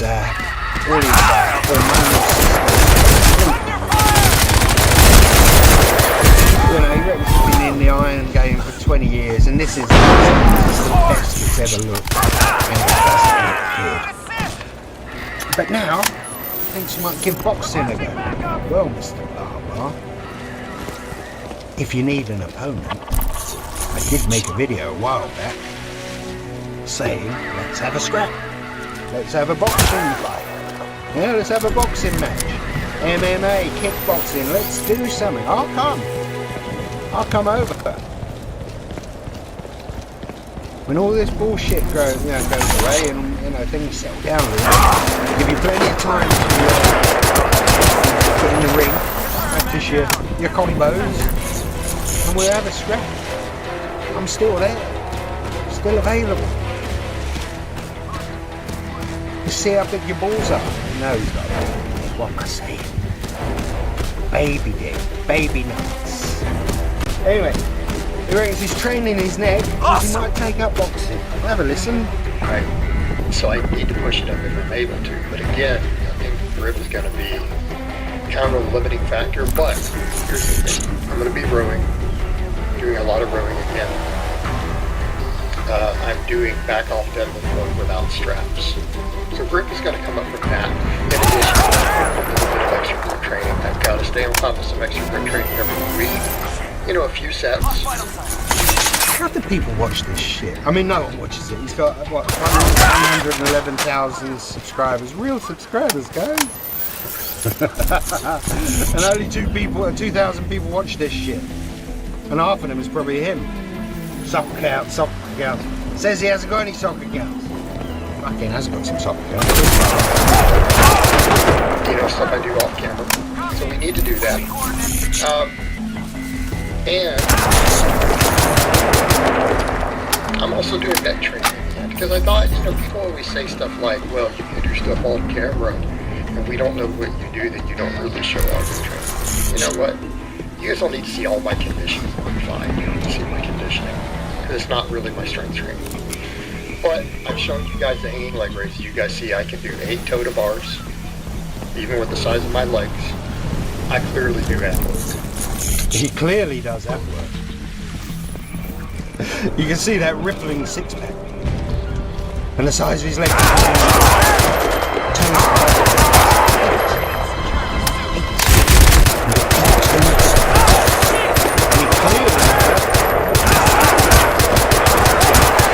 He's an Adonis.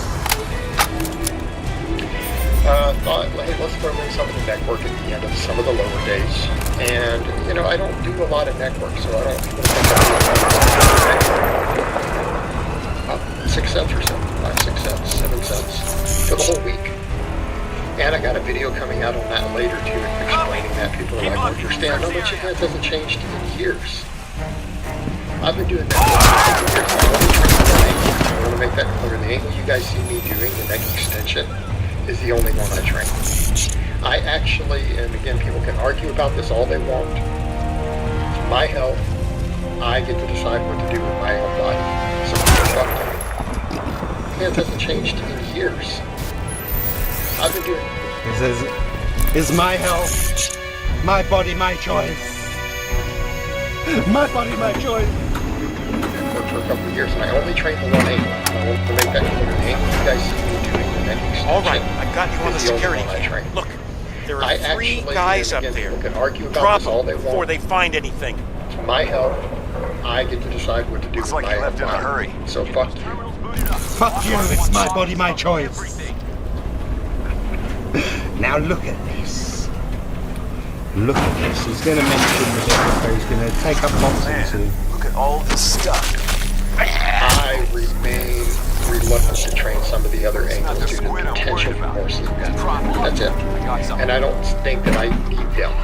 I think this one helps give you a stronger neck. He's here! And help with your deadlifting, right? Having a strong neck can help with the deadlifts. It can help with squats. Not a bad idea. Plus, if I want to ever get into boxing or something later. He's a 45-year-old, very, very sick-looking 45-year-old man, middle-aged man. How long does he think he's got left, really? How many good years does he think he's got in front of him? This is a realization that I'm having at nearly 50. I know my best years, as hard as it is to accept, are behind me. I've got maybe 20 good years left. 15, 20, hopefully. And then after that, game over. Yeah? How many good years does he think he's got left? He's always injured because he's genetically weak and he doesn't know how to train. Yeah? Genetics are dog shit. I mean, he is made up of dog shit. You know, genetically. Look at the fucking lunatic. Look at it. What do you... Yeah, he thinks, oh, in a couple of years I might take up boxing. Who's he kidding? Yeah, I might do boxing. Fuck you. My body, my choice. Really? Who's... Fuck you. My body, my choice. Who's he kidding? Might take up boxing in a couple of years. I train some of the other Look at the fucking thing. Look at this. This is Azure 7. We have a gunner down. We're pulling out.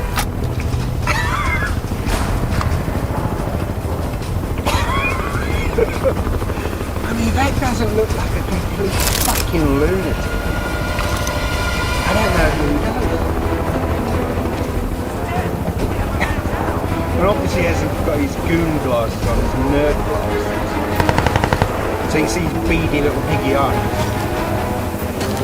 I mean, he looks like a retard that has to have the headgear on to stop himself like having seizures and banging his head against the fucking floor. That's what it is. Just a pig. That's it. And I don't think that I deep down. I think this one helps give you a stronger neck, a resilient neck, and it can help with your deadlifting, right? Having a strong neck, help with the deadlifting, help with squats at certain points in the weekends. It's not a bad thing. Plus, if I know you ever put a box or something bigger, you know, having a stronger neck there is of value.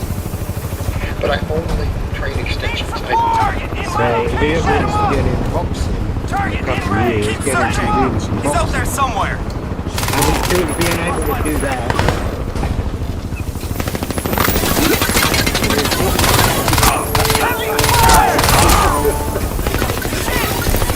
Alright, two things really. I sort of said that.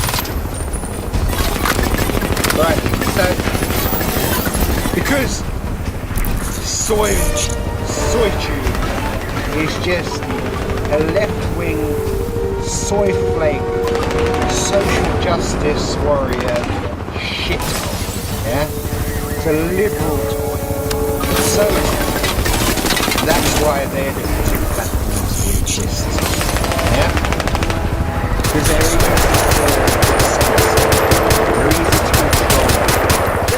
easy to put out. Sustain some heavy damage. Yeah? We're bailing out. Anyway, so they got rid of, just recently, they got rid of the thumb down. So it doesn't upset the soy flakes. It doesn't upset their delicate feelings. Because if they see too many downvotes, they might get upset.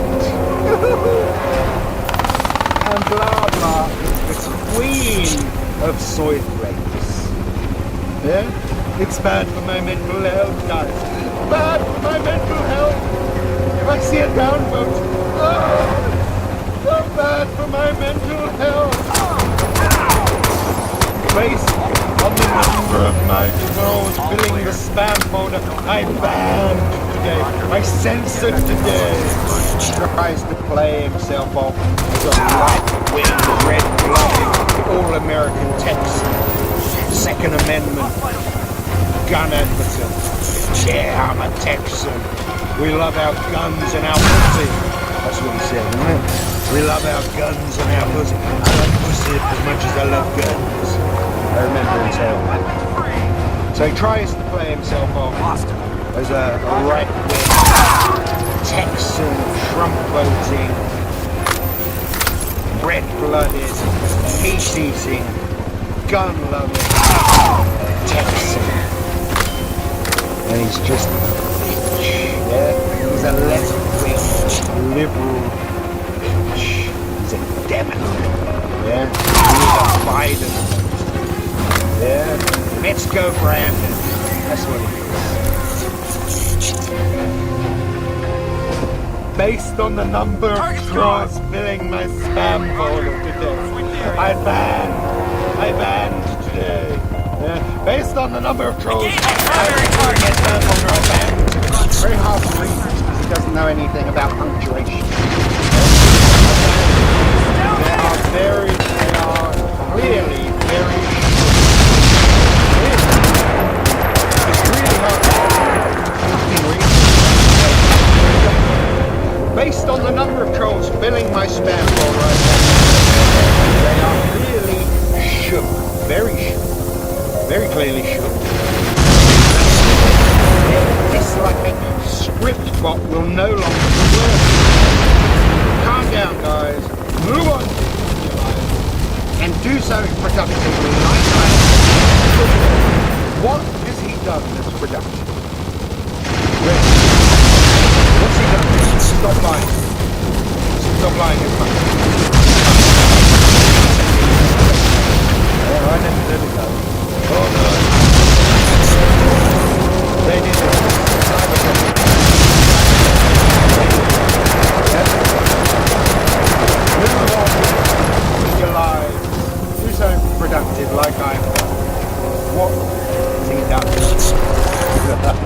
Anyway.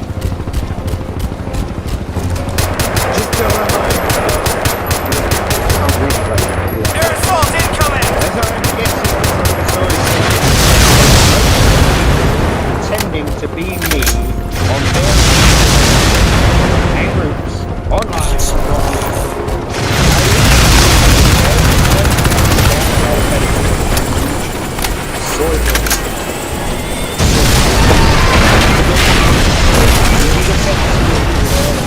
You know, free speech doesn't exist with blah blah around because he's a liberal Democrat bitch.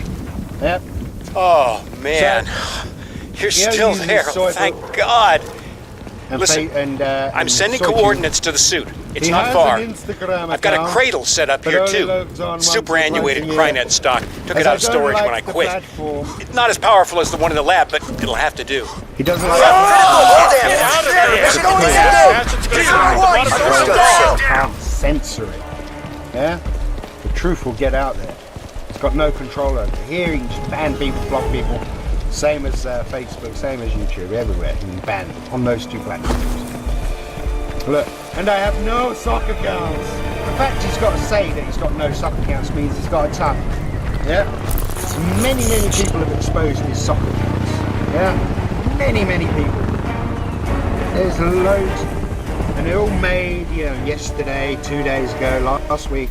0 videos, 0 content, 0 subscribers, nothing. And they're all weird Indian names. Do you copy? Or their women's names using dead women's pictures, which is fucked up. We know this, we heard about it. Yeah, we've seen it.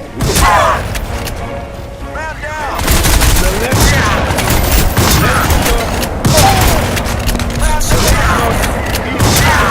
Things to me because I never said it. Yeah, that's what I'm saying. It's very hard to read these English.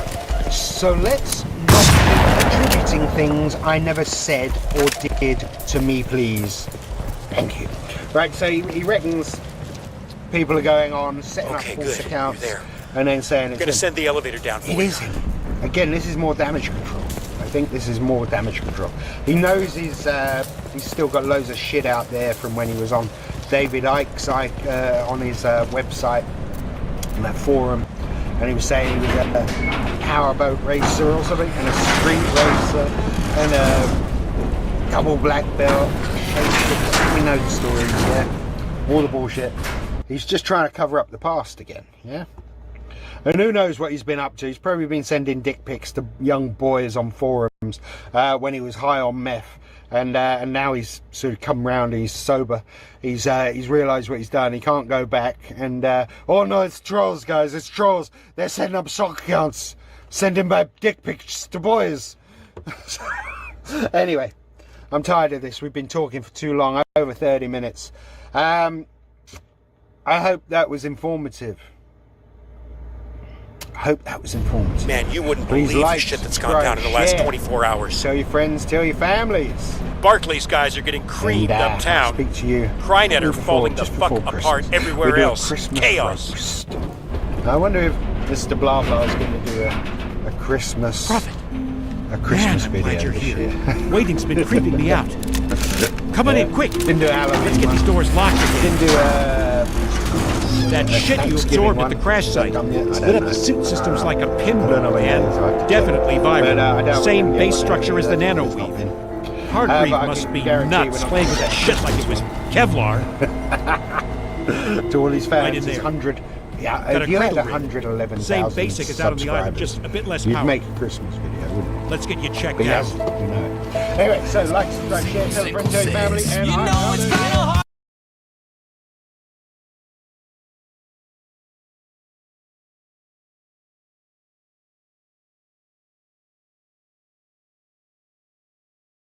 Hello there, ladies and gentlemen. I'm the Spiffing Brit, a professional exploiter and breaker of your most beloved video games. Today's target for mischief is The Elder Scrolls Oblivion. But what is Oblivion? Is it a video game, or is it the thing we crave in order to be free from this wretched mortal plane of existence? It's a video game! Woo! Oblivion is a handcrafted RPG adventure. The developers have perfectly balanced and engineered the most enjoyable fantasy experience ever released. That is, of course, before Todd Howard personally gave birth to Skyrim. So is Oblivion a perfectly balanced game with no exploits? Well, let's find out. But before we begin, like a distant father, Opera GX has returned after several months with my birthday money. One thing about Daddy Opera GX that is certain is that it can naturally beat up your dad, or whatever browser you happen to be using. Now I know, like most gamers, you're a lazy bugger who struggles with change, but it literally takes 5 nanoseconds to just import all of your useless bookmarks and gubbins from your old browser, so there's literally no excuse for not changing. What are you waiting for, you fool? But best of all, it's highly customizable. For example, you can have this snazzy spiff background, because those lovely boffins at Opera GX have made their very own browser mod for me. Simply hop onto the GX store and search for me, and you will find my very own lovely mod that you can install, and you must install it so that way it is the greatest mod on the Opera GX store. Never before have you been able to browse the internet with typewriter noises as you search for your very own cute corgi pictures. Glorious. And then of course when you close down the browser, goodbye for now. Oh, it's perfect, it's got all of the noises. But best of all, by hovering over, say, YouTube, you are reminded to drink tea. Time. It's tea time. Truly groundbreaking technology from the Opera GX boffins. You will never now be able to escape the reminder to drink tea. Drink tea! But yes, it's very cool, and thank you Opera GX for making it for me. So what are you waiting for? Use the link in the description and become one with the British hive mind. Thank you Opera GX for sponsoring. Now onwards with the video. Ladies and gentlemen, our hero today is going to be none other than Big Susan, although Big Susan's gonna need some fixing because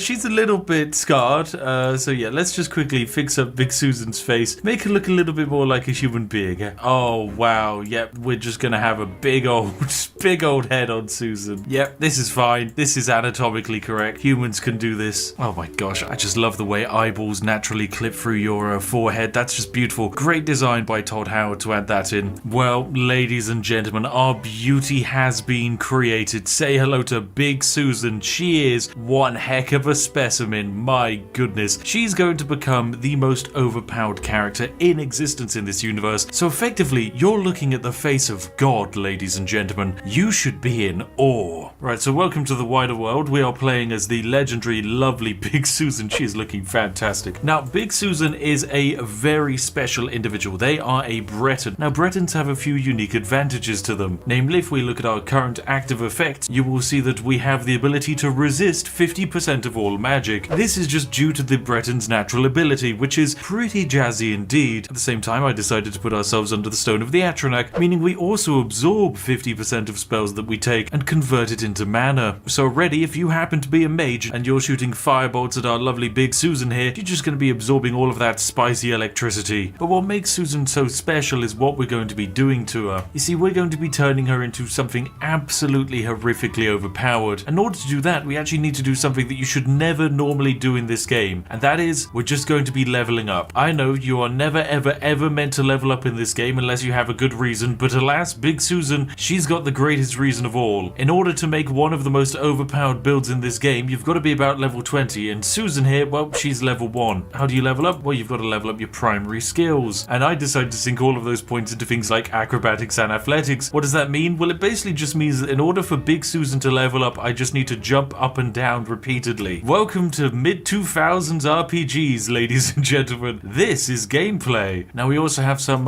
pesky hooligans up ahead. That's right, there's some evil bandits, and oh my, look, they've got a bow and arrow, and they are going to try and fight us, but it's okay, we don't need to fight them. All right, look at this. Yeah, you're gonna shoot a bow at me. Oh, nice try. That's right, you can just dodge arrows if you want, and this individual here is going to charge at me with an axe, but luckily I can just punch them. Now, the more they hit me, the more I'm going to be leveling up certain skills, and this individual here is pretty powerful. However, the perks of fighting with fists is that when I hit people, I actually absorb some of their stamina, and when you have no stamina, well, you can't really do anything and you just end up falling on the ground. Now, what I'm going to do is also just level up one of my other skills, which is restoration. So we are just going to be immediately cranking out some lovely heals, and time to get on with our fight. Hello there, bow person. Don't worry, it doesn't matter if they hit me. Just wibble around and then get in their face and, oh, just punch them a bunch. There we go. Now you're going to level up my light armor skill for me, but you're also going to die. And wha-bam, there goes the bandit bow woman. Splendid stuff. We've improved ourselves. Now, one ingenious thing that the Oblivion developers decided to do is that right at the start of the game, you can just immediately fast travel to basically anywhere on the map, which, as you can imagine,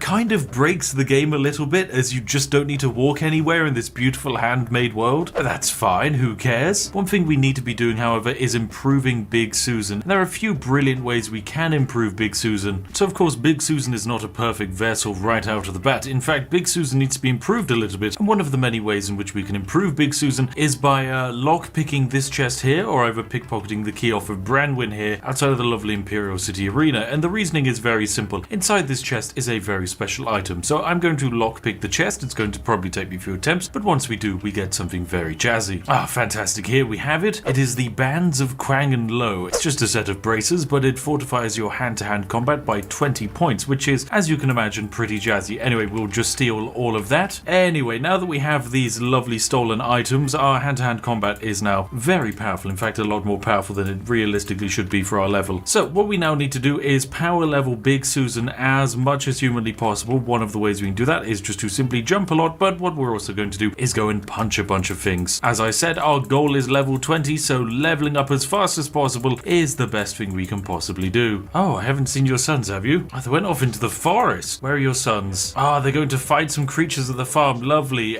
Yes, this is brilliant. Now, we can go and assist them. I mean, they'll probably die because we're not exactly going to be good at saving them at all. But that's okay. All right, so we got our first quest. It is to go to a farm and potentially save this man's sons. I mean, I'm going to be honest. Big Susan is not necessarily the heroic type. Big Susan is the big smashy type. But potentially fighting goblins is a brilliant way of gaining experience. So provided it's not completely impossible, we're going to do it. Right, are you two the sons? Oh, yep, he's the sons. All right, so it's over to the killing field we go. Right now, you two, I'm going to keep you alive, and it is going to be glorious, hopefully. All right, here they come. Those pesky goblins. So yes, it's best if we just immediately take the lead and start wailing on these goblins. And oh my goodness, they do not like the hand-to-hand combat buffs I just got. Yep, it turns out these goblins, because I'm only level 1, are also going to be very low level. And that means that punching is highly effective. Maybe these brothers will live. Get away from the brother. Get away from the brother, you. Good, they can slightly defend themselves. Quickly, they're fighting the brothers. Don't you dare. Get away from that. No, they killed one of the boys. You killed one of the sons. Well, my hand-to-hand has increased. All right, there we go. Rallis, we must return to the town whilst we can. I'm sorry about your brother. That's a real shame. But most importantly, we finally unlocked our first level up, which is very, very good indeed. So we're going to get back to town, hopefully make a little bit of money, have a rest in a bed, and level up. And then all I've got to do is just repeat that about another 20 times. Ah, here we go. We found the dad. Hello. It's slightly awkward news. Saved your farm. Your son's dead. Oh, he has little to offer me. What little money he has must now be spent on the burial. What has he got for me? 150 gold? Fine, that'll do. 150 gold's enough. That can buy me a bed. Right, so I'll ask for a bed. There you go. It's only 10 gold. Lovely stuff. So fantastic. We've got ourselves a bed. It's the floor. That's wonderful. Lovely. Right, well, we can have our first sleep, and in doing so, we will get to level up. Yay! We are going to level up our speed and our agility and our strength, because that will increase how effective we are at fighting and also how fast we move. Well, that was very successful. Big Susan has completed her first quest and made her first bit of money. However, we're going to need a few additional things from here on out. We're going to need heavy armor in order to improve Susan's protection, and also we need to level up more so that I can start breaking the game in order to get some very special items. Bam! I'm jumping into the midpoint of the video when you least expected me. That's right, for the first 8,000 people who like this video, you're going to receive a glorious offer. You're going to be visited whilst you sleep in your dreams by Big Susan. That's right, the beautiful, the majestic, the unstoppable. And if you don't manage to like the video, then guess what? You're going to be visited in your nightmares by Big Susan. Oh my god, I am so sorry. But there's nothing I can do for you. She's an immortal like me. So be sure to worship our new Susan-y overlord in the comment section. So goodbye, onwards with the video. Right, welcome back, ladies and gentlemen. We've made our first little bit of money as the wonderful and illustrious Big Susan, but we have a decent way to go. Most importantly, we need to level up as fast as possible. Now, of course, there are a few ways to level up. We can fight and actually do quests and such. That's a complete waste of time. Alternatively, the greatest thing we can possibly do is make money. Now, there are 3 ways to make money in Oblivion. Way number 1 is to make it via legitimate means. Quest, sell, all of that wonderful stuff. Way number 2 is to find a dude, paralyze him, and steal him of all of his infinite money. And we normally do that in videos as it's the fastest, but today we're going to be doing something slightly different because it also gives us a bit of experience. Today, ladies and gentlemen, we are going to be scroll duping. Yes, it's perfectly balanced indeed, I know. Now, when it comes to printing infinite money via scrolls, you're going to want to go over here to the Imperial Market and find yourself Kalindel. Now, Kalindel is brilliant. He sells a whole bunch of spells, and he has quite a few of them. Effectively, you're just going to want to find the scrolls which he has the largest quantity of, which in our case is the Absorb Minor Magicka scrolls. And we're going to buy as many of these as humanly possible. We can buy 10 of them for 250 gold. Wonderful. Then what we're going to do is quite simply exit this menu and start duplicating items. Now, the way in which we do this is very simple. Go into your inventory and select the giant stack of scrolls you have. Then hover over the actual scroll you want to duplicate or the most valuable item in your inventory. In my case, it is going to be this chameleon scroll. Then what you're going to want to do is simply shift click and drop it on the ground. And you'll notice that very interestingly, our 1 chameleon scroll has become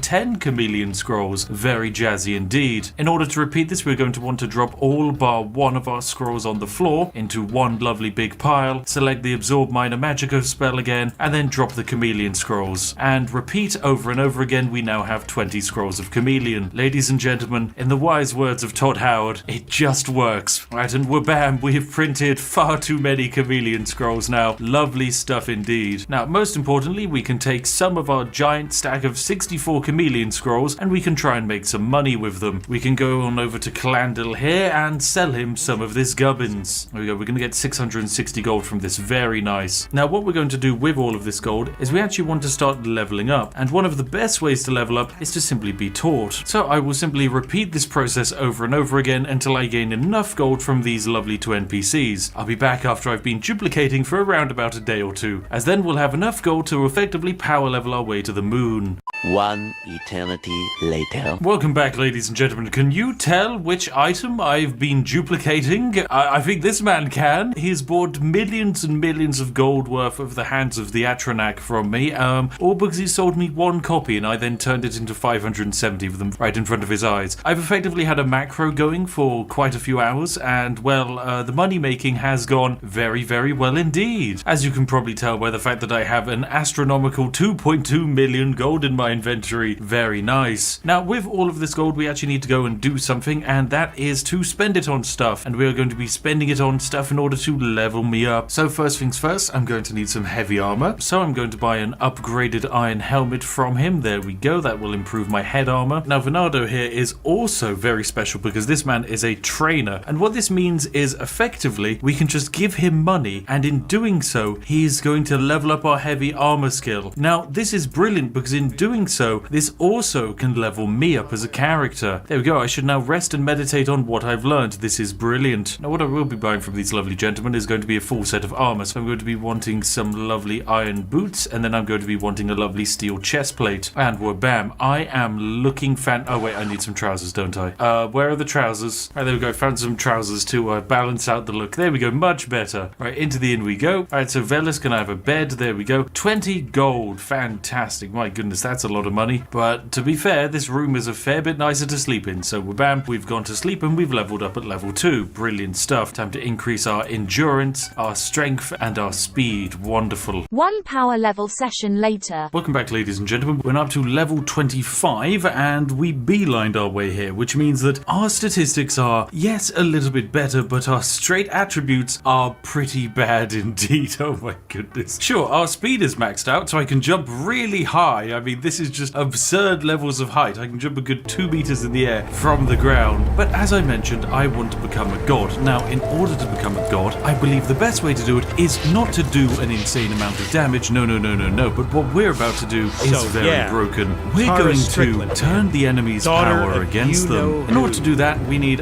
this lovely man here to be nice to us. Now, after doing a few lines of quests for the Germain family over here in Coral, in which we basically retake their farm, very simple, you just kill a few trolls, this man is going to proposition us with a quest to go and steal an item, and this item is very spicy. Alright, so effectively, a lovely item was held by this family, and it was stolen by a whole bunch of ogres who are hiding in a valley somewhere, so all I need to do is go to this cave, and then logically, I should find a very special item. Inside this cave should be the honor blade of Coral, a very special fancy sword. However, it's not exactly very useful. The item we actually seek is of greater value. So we're off to go punch some trolls. Alright, so we've made our way inside of the cave where we just have to fight these ogres. Of course, we use the classic patent-pended run in and punch strategy. They're also not very good with perception, so we can just kind of sneak our way around. Oh, hello there. Punch! Oh, that was good. That was a really good punch. And there we go. That's another dead troll. Lovely stuff indeed. Okay, here we go. Lovely. Just stealth our way along. Oh, here we go. I do believe this is one of the items we're looking for. And oh my, okay, right, we found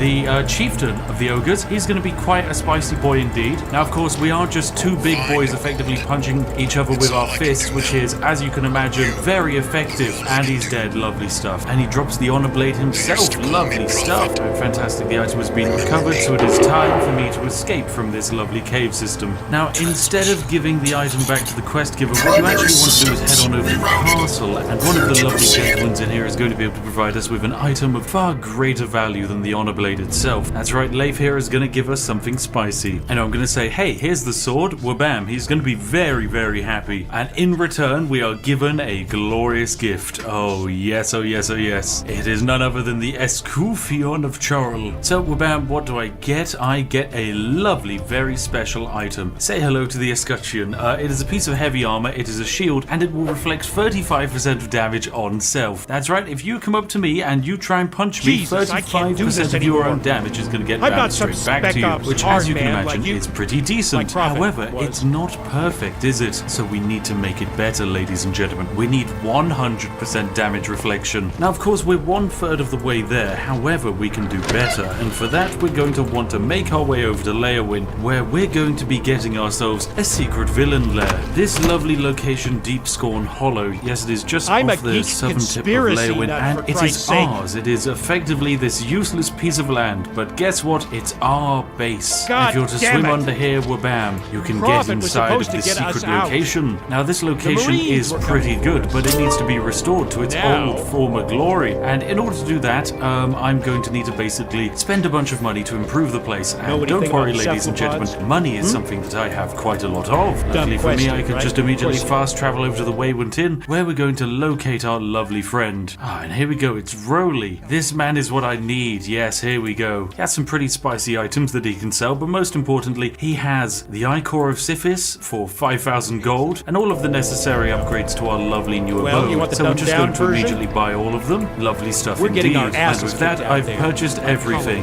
which is very, very important, because now when we go back to our super secret base of Deep Scorn Hollow, there will be a special gift waiting for me. Ah, yes, not only is it a beautiful, lovely base with a whole bunch of ingredients, it is also a glorious area. Hello.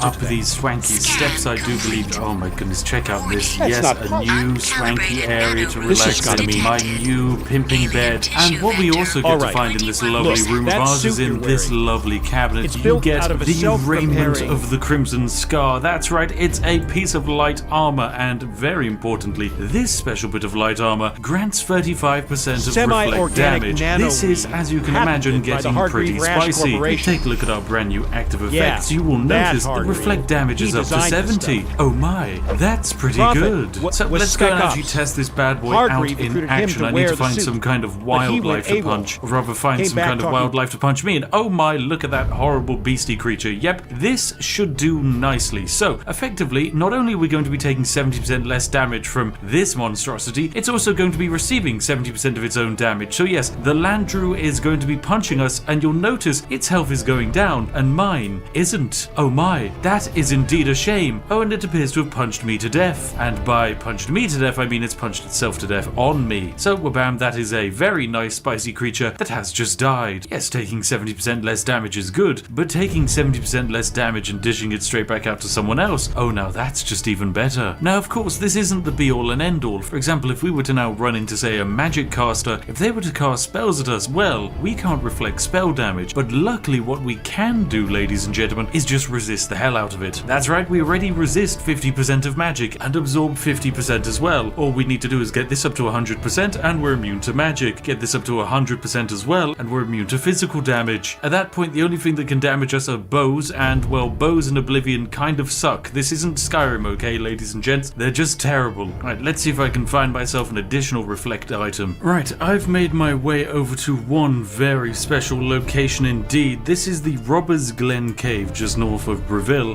This is the easiest location in the game to farm for enchanted items, and I am looking for one lovely either enchanted ring or necklace, which hopefully will spawn in here, and if it doesn't, it's fine, we can just immediately reload the game. So yep, once again, we'll just come through here and punch you up a bunch, you die. There we go, just punch these imps down, lovely stuff, and just like that, we've killed a bunch of them. But we must continue to go deeper. Luckily for us, we have endless healing spells at our disposal, and any imps we run into are easily defeated by the fact that I can just use the magic they sling at me to just out-heal them. Right, so we've made our way through here, and sure there are a few enchanted items around, but unfortunately there's no enchanted items that I actually want. Consequently, I'm just going to reload my save. Yes, that's right, I will just reload my way to the start of the dungeon and just run through. There is literally no point in fighting any of these creatures because they don't matter. Okay, what do we got? Weak sorcery potion, that's useless. Ring of willpower, useless. Bow of curses, once again useless. Oh, right, fantastic. We actually found one of the items I was looking for.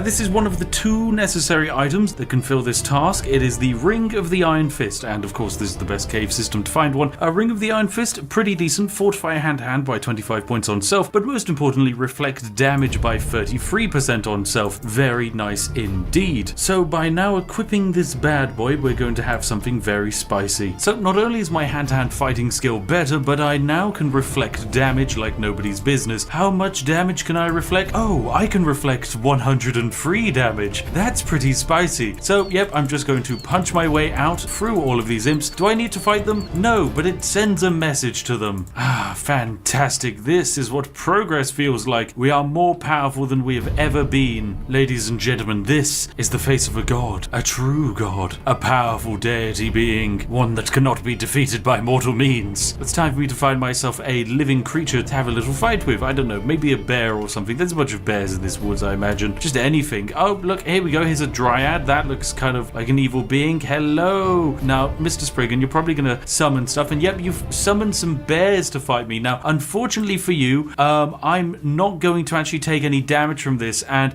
your bear's actually about to die. There you go. It died punching me. And you're also going to die punching me. Right, anyway, there we go. The Spriggan's dead and I took absolutely no damage. That is very jazzy. Oh my goodness, look at that. There's a Minotaur Lord down there. Now, that is a high-level enemy. That is a very spicy high-level enemy. So, naturally, let me just hit him with a flare. There you go. That'll do some damage. And punch me, Minotaur. Wow, okay, that was a big hit. That was another big hit. In fact, these hits are so big, technically, some of it counts as magical damage, and you'll notice that particular bit of magical damage does, in fact, go through our block. But when he does his melee punches, nothing goes through. So, yes, this man is about to die. Rest in pieces. Oh, dear. Nice try, Mr. Minotaur. Nice try. Oh, and look, crabs. Hello there, mud crab. Punch me. Punch me again, mud crab. Do it. Oh, you died. What about you, Mr. Mud Crab? No, your friend. He's also dead. Oh, Krabby. Why, Mr. Krabs? Why? Right, welcome back, ladies and gentlemen. So, we're in a pretty decent stead. We have the ability to reflect 100% of melee damage. However, we are missing something. The ability to negate magic entirely. You see, currently, the 2 ways we can take damage are archery and magic, and of course, archery is meaningless. So, what we need to do is find a way to resist magic. Now, there's one item we are looking for, the Mundane Ring. The Mundane Ring allows you to resist 50% of magic, which when combined with our natural Breton abilities, means we will resist 100% of magic. There's just one minor issue. That item appears on a character that would require us to do the main quest, and whilst I might be level 25 and the Oblivion Crisis is ongoing, I am definitely not going to save the Emperor. Instead, I'm going to find this weird door. That's right, we found the strange door, and with this strange door, we're just going to go through it. Oh my goodness, yes. Another mad one. Yes, lovely. So effectively, effectively anyone who goes into this door goes crazy. Unfortunately for them, I'm going into this door. Anyway, hey Haskell. So effectively we've been let into the Shivering Isles of Madness, which is very good indeed, and as you can see, it's a little bit of a funky place, a little bit strange, and we're here for one very specific reason, and that is to find ourselves a shop. Now effectively, in order to find these lovely items, the best way in which to do it is to head on over to the very large settlement on the other side of this island, because in that settlement we will find ourselves a very, very special shop which sells very, very special items. Right, so I have finally arrived in New Shegor, which is the lovely capital city of the Shivering Isles. It is a wonderful place full of madness and lunatics and general just good vibes. So when you arrive at Earl's Mysteries here, we are going to be able to successfully barter with Earl here to hopefully get something very jazzy. Now this man sells all kinds of special gubbins, and what has he got here? Base Ring of Alchemy, Base Ring of Frost Shield, and Grand Ring of Shadows. Okay, now this Grand Ring of Shadows, absurdly overpowered if you're doing a chameleon build, but we are not. So consequently, we are going to have to wait as time passes, which is completely fine. All we have to do is stand outside and wait for 3 days. So I'll see you in 3 days' time. Right, it finally happened, ladies and gentlemen. The mundane ring, we found it. It only took about like 4 reloads of the shop, but here we are. The mundane ring. This is a very, very special item. It will reflect 35% of spells, but also resist 50% of magic, which is brilliant, because we can now take that and equip it. Of course, it does cost 33 grand, but hey, I mean, I'm literally made of money. So now when we take a look at our magical effects, we will see that we resist 100% of magic, and we reflect 100% of damage and 35% of spells. Basically, we are now immune to all normal means of combat. Right, so just fast traveled my way back, and well, I've basically become a god now. In fact, I don't think I can die. So what's the best way to test this? Well, let's go to Kvatch, baby. Let's go save this city. Now, of course, I am level 25, which means that the Kvatch attack is actually going to be very different to the normal one that you might have actually played, because basically the way Oblivion works is it scales the enemies based off of your level, which is pretty normal for games. The only issue is it doesn't scale it based off of your stats, which means if you level up in the fashion I did by just beelining levels as fast as possible, you're actually incredibly understated for the actual event. Luckily, it doesn't matter, but hey, look, there's actually a pretty meaty dude here. This man, he looks pretty spicy, but luckily for me, he can't do anything to me. I can just punch him over and over again and he is going to die. Right, I've got these really big storm atronachs to deal with. But yeah, turns out quite easy to actually fight them. I'm just gonna pop some heals, there we go. I am completely resistant to all of your gubbins. There we go. Easy peasy lemon squeezy, ladies and gentlemen. We are immortal. Anyway, apparently they want me to go in and close the gate. I mean, you don't need to. You can just walk around it and go straight into Kvatch. There we go, let's save everyone. Oh my goodness, look at this. Look at how high level this area is. They're summoning spiderlings. Spiderlings, for goodness sake, and they're trying to paralyze me. Little do they know, paralyzing has no effect on me, and I can just maintain a block, and that is going to do enough to kill everyone. There we go. Just let me stay here. Oh, you foolish being. You think you can hit me with your sword and everything will go fine. You are dead. Oh dear. The Storm Atronachs just blew themselves up on me. Alright, well there is one Spider Daedra left, so I can just simply defeat them, John Gunn, and pretty much save the day. Right, into this chapel we go. Of course, hiding inside Brother Martin. Hi Sean Bean, big fan. You lovely Yorkshire tea, glorious bastard. So yes, of course, even though we're very high level and we're now facing very dangerous enemies, it matters little, for I am a god, and how can you kill a god? Right, now in order to basically truly see how powerful Big Susan has become, I've decided to spawn in 3 copies of Umaril here. Umaril being an incredibly high level nightmare being that effectively just can destroy worlds. Now, interestingly here, Umaril is going to try and fight Big Susan, and in doing so, Umaril is going to kill themselves. That was an absolute walk in the park. I thought that would take like longer than 5 seconds. Big Susan is not a woman who is easily satisfied, and unfortunately for Big Susan, most men can't last more than 10 seconds around her, but that's fine. Even these weird, nightmarish Daedric gods can't. Oh my goodness. Right, Big Susan, what if we spawned in like 20 of them? Would that help? Would 20 Umarils fix it? Right, here we go. 10 Umarils, all fighting Big Susan. Susan one-on-one. Come on, Big Susan, you've got it. Keep it up, Big Susan, you're doing great. Just stand around right in the middle of them. You're doing amazing, Big Susan. This is gameplay. Oh my goodness. Oh my, this is just an absolute shambolic mess. Oh, all of the Umarils are dead. What a shame. Welcome back, ladies and gentlemen. We are going to actually face a slightly superior challenge today. I've decided to spawn in none other than the final boss of the game. Say hello to Mehrunes Dagon. Now, fortunately, I think he's a little bit small in comparison to Mehrunes Dagon. I mean, Big Susan, I decided to make her bigger by increasing her size by 2. So she's taller than the average human now, which is great. It means she runs faster. Now, Mehrunes Dagon has 1,000 health, 1,000 magic, and does 100 points of melee damage every time they hit, which means he has to hit me a whole bunch of times in order to kill himself because he has a huge amount of resistances. He is level 100 as well, so yes, he is quite the meaty potato indeed. Now, he can't defeat me because I'm an immortal, and eventually he will just simply punch himself to death. So until that happens, I'm going to have to sit here and wait a whole bunch of time. Oh, there we go, it's happened. It's happened. The Dagon has died. He is, he's doing great, guys. He's just having a grand old sink into the floor like a giant, weird Play-Doh creature. Yes, exactly as Todd intended. Perfectly balanced and beautiful. I mean, this dude doesn't even drop any loot. He's useless, absolutely useless. But hey, we defeated the boss of Oblivion. That's the game over, folks. We managed it. Big Susan has done it.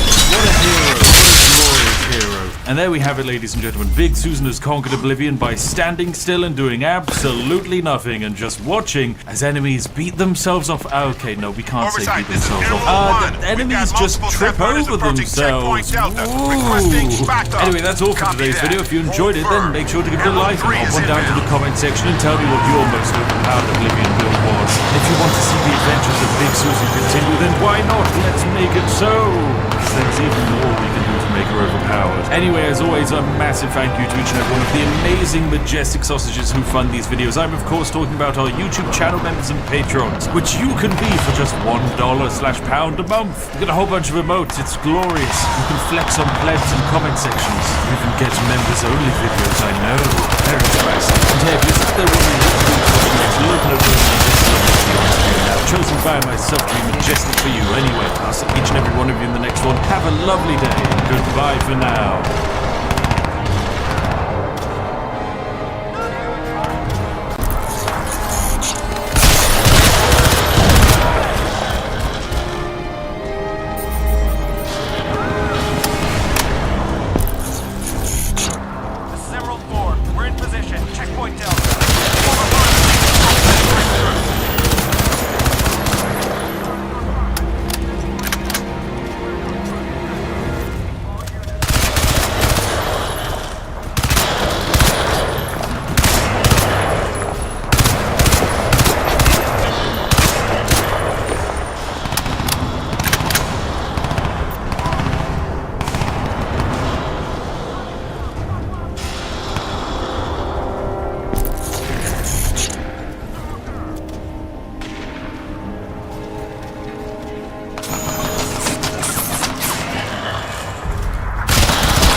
Ladies and gentlemen, I'm the Spiffing Brit, and today you join me in the wonderful world of Skyrim, where we are answering once and for all, can you beat Skyrim using just restoration? That's right, an entire magic tree dedicated to healing and the protection of others. But can we use it to murder people? This is quite possibly the silliest way of playing Skyrim, but today we're going to do it. So strap yourselves in, grab yourself a nice warm cup of tea, and let's dive into this brand new glorious world.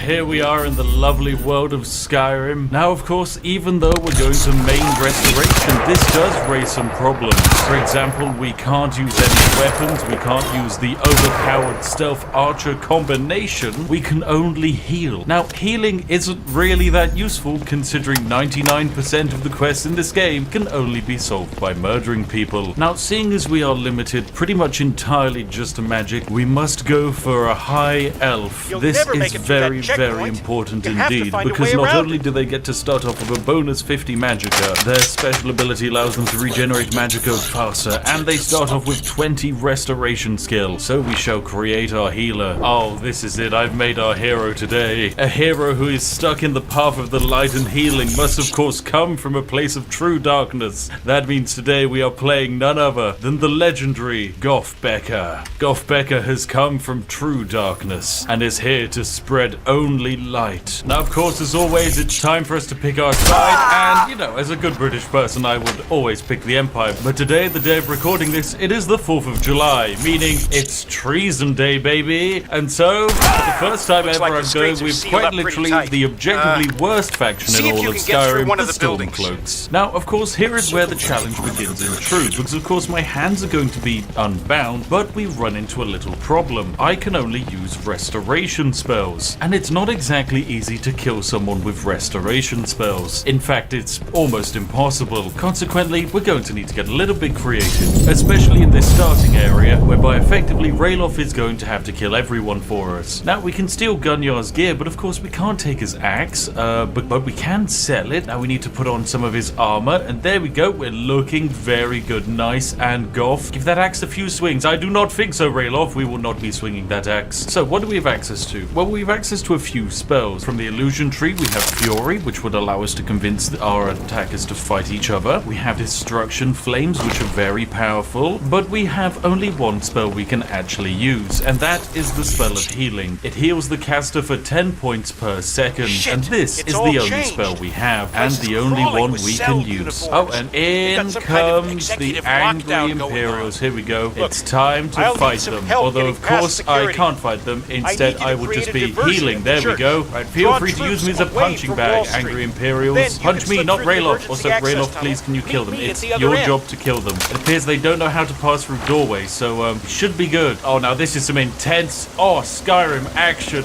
Wow. Whoa, look at them go. Whee. Oh, Ralof, you glorious fighter. If I could heal you, I would heal you. Oh, now this is action. Good job, Ralof. And I'm going to steal all of the Imperial officers' heavy armor, because we're going to be wanting to use heavy armor for this entire run. So bam, let's pop all of it on, and oh my, Gothbecker is looking gothically amazing.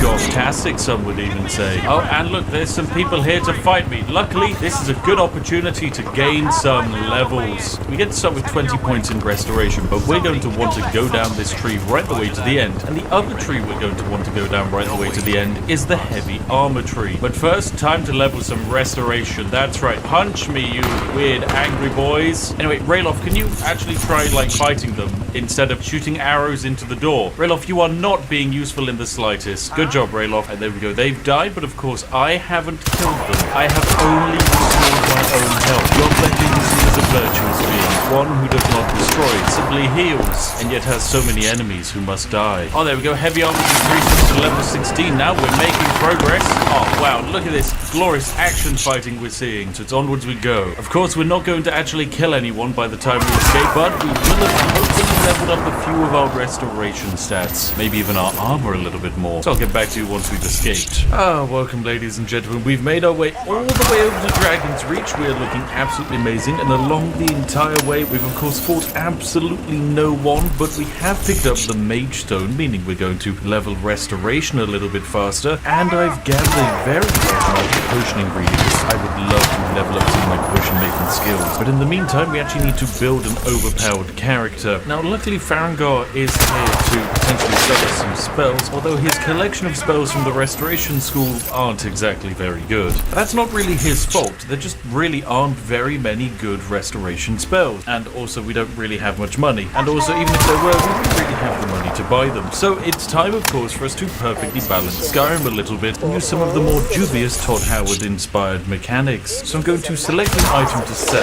then press E and go inside of his own inventory. Now we're inside of Farengar's inventory, we can sell him his own items over and over again. This allows us to steal his gold and go for 591 gold. We're going to buy Steadfast Ward. We're going to increase our own armor rating by 60 and negate some spell damage. We'll also pick up Turn Lesser Undead, and I'll even go back into his inventory, get all of his money back, and I'll buy the improved Fast Healing Tome. There we go, lovely. Right, fantastic. What a glorious trade deal we have. I give you nothing, you give me all of your money and some of your most expensive spells. So now we've got 3 new restoration spells, most of which we can't really cast, but we need to actually level our character up quite a bit. We're only level 1, our restoration is terrible, we can't actually even fight any enemies at the moment, so we can't exactly even do any quest to progress in Skyrim. We can't go to Bleak Falls Barrow and fight the lovely dude there, because how on earth are we going to kill him beyond, I don't know, getting him to walk into traps over and over again. So it's time for us to level up, and we need to level up 2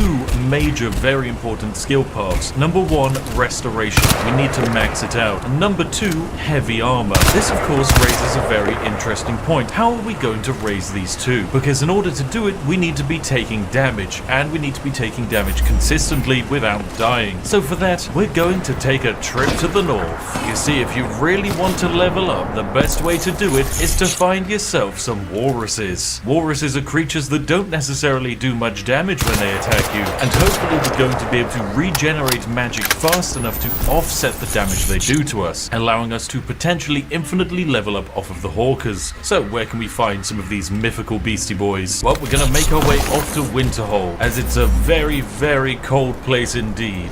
So on our adventure we go with the legendary Goth Becker. Now of course the first thing I'm greeted by when I arrive in Winterhold is a child here. He's racist. Yeah, he hates me because I'm an elf, and his father is a racist too. But hey, that's fine, it's Winterhold and I'm Goth Becker. I am used to people not liking me. That is why I must heal the world, heal them to death. Here we have it, ladies and gentlemen. I have discovered what we've been searching for this entire time. The Hawker Sea Walrus. They're here, they're lovely, and just look at them. They're big, they're friendly. Well, they're not particularly friendly. If anything, they're actually quite violent. But oh my goodness, actually, you're a little bit more painful than I'd expect you to be. But it's okay. You're going to train me on heavy armor, and that is actually really, really beneficial. So you're just going to keep on punching me. All right, let's do a quick level up. We're going to level up our health and make restoration spells cheaper to cast, because my goodness, I'm going to be casting them a lot. And now have the Hawkers punch me some more. There we go. Punch me, Hawkers. Hit me with your fishy, weird horn bodies. Come on, you walruses. Give me all you've got. This is how the main character of all RPGs should level. Standing in the frozen wasteland of the north, just getting punched by walruses over and over again. This is the best origin story.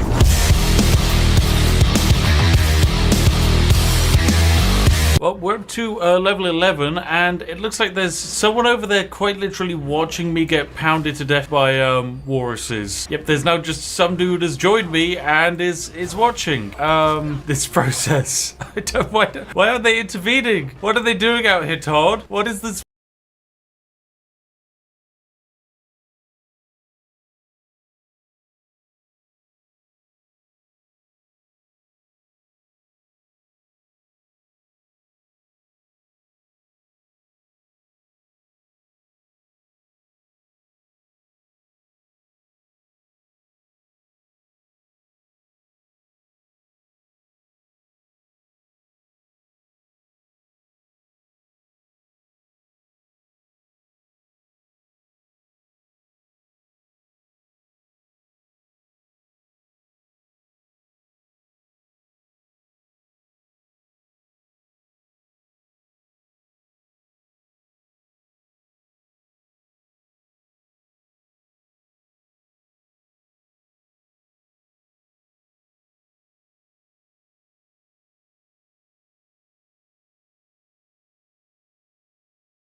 Attention. You are in breach of a maximum security area. You will be met with lethal force. Surrender immediately to an authorized cell operative.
Move up. Where's the target? Dead! We have a man down. Keep the pressure on!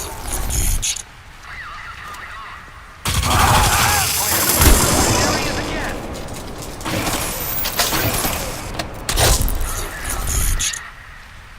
Target is cloaked. Stay alert.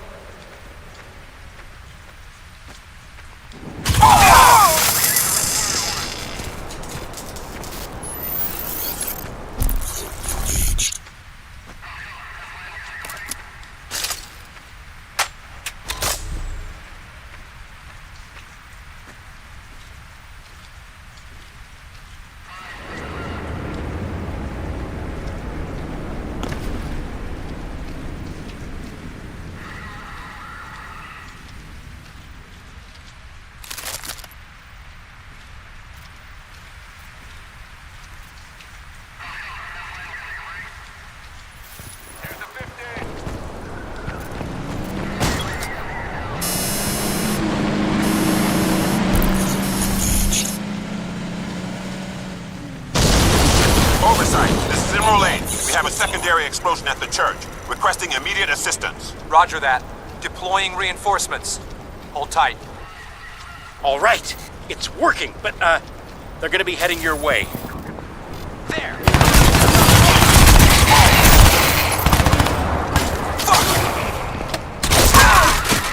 Attention. For all citizens. This is a maximum security area. Unauthorized entry will be met with lethal force. Report immediately to an authorized cell operative for security clearance.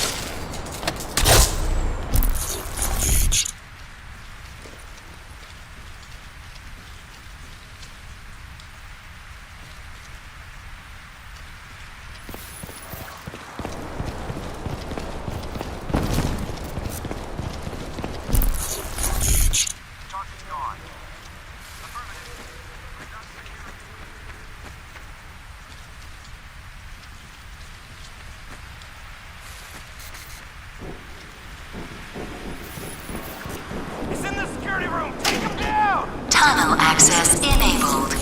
Cleared to proceed. Enter evac zone. Okay, now's your chance. Get through the access tunnel. I'll meet you on the other side.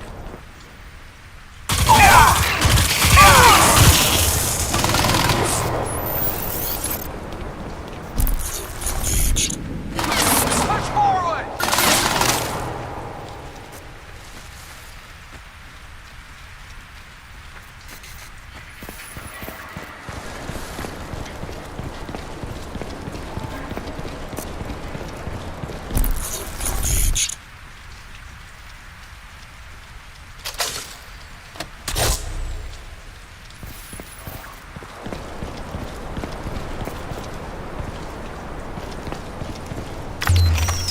All right. Make your way through. I'll see you on the other side. Head to the Wall Street facility.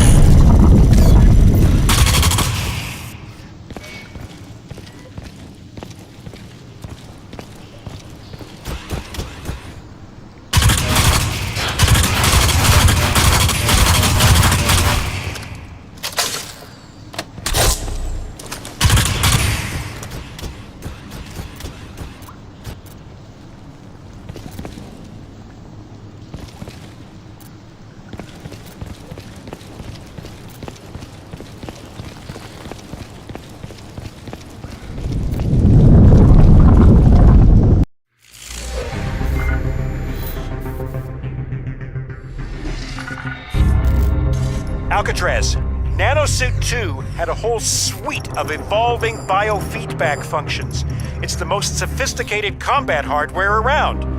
Anyone going into the battlefield with that needs real-time logistical support, and that was my job. Set up like that, I got real close to Prophet. So I know that if he put you in that suit, he had a purpose for you. We've got to get you into that cradle, scan the suit's deep layers, and find out just what that purpose was.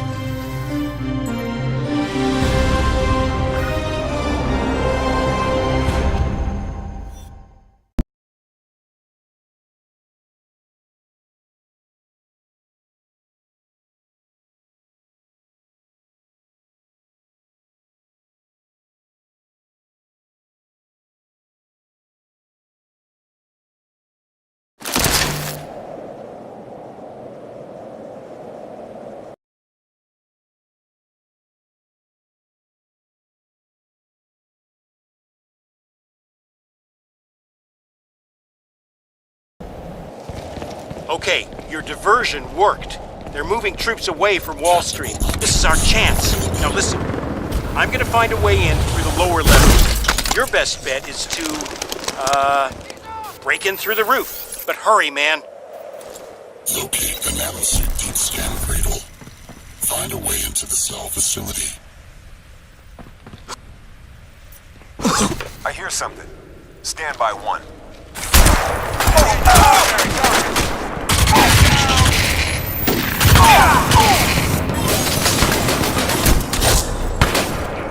Requesting backup!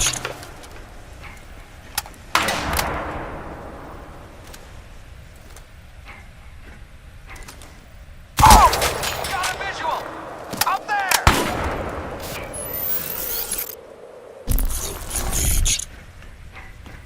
Charge him. Keep the initiative. Man down! I see him! He's up there! He's here! Fuck! He's breached the Wall Street perimeter. Repeat, Prophet has breached Sector Alpha. Get everyone back here, now!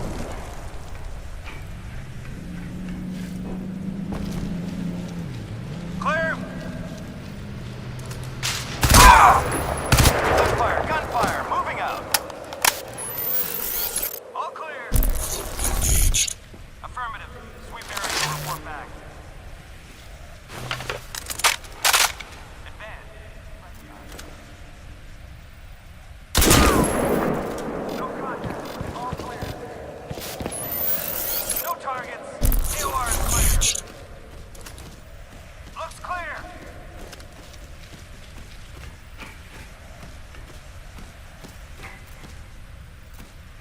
Area's clear. No target. Roger that. Stay front. Return to position.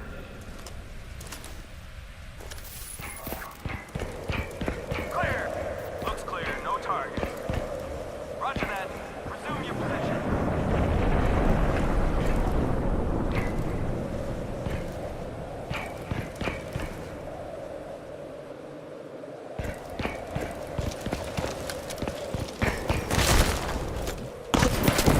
Attention. You are in breach of a maximum security area. Unauthorized personnel will be met with lethal force.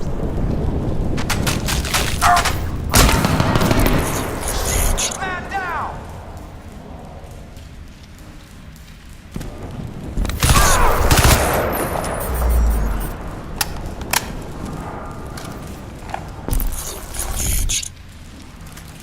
Primary target!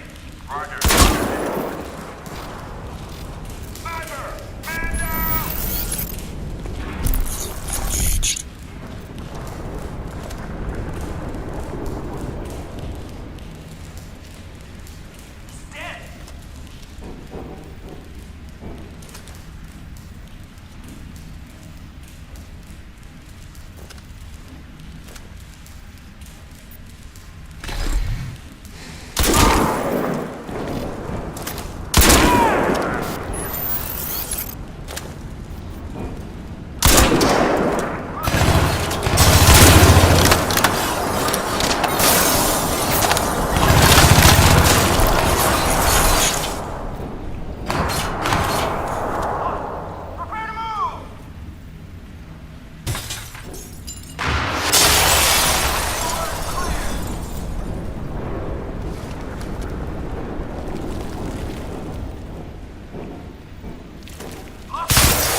This is Azure 3. We are inbound. Sector Alpha. Azure 3, he's on the rooftops. Light him up. Roger that.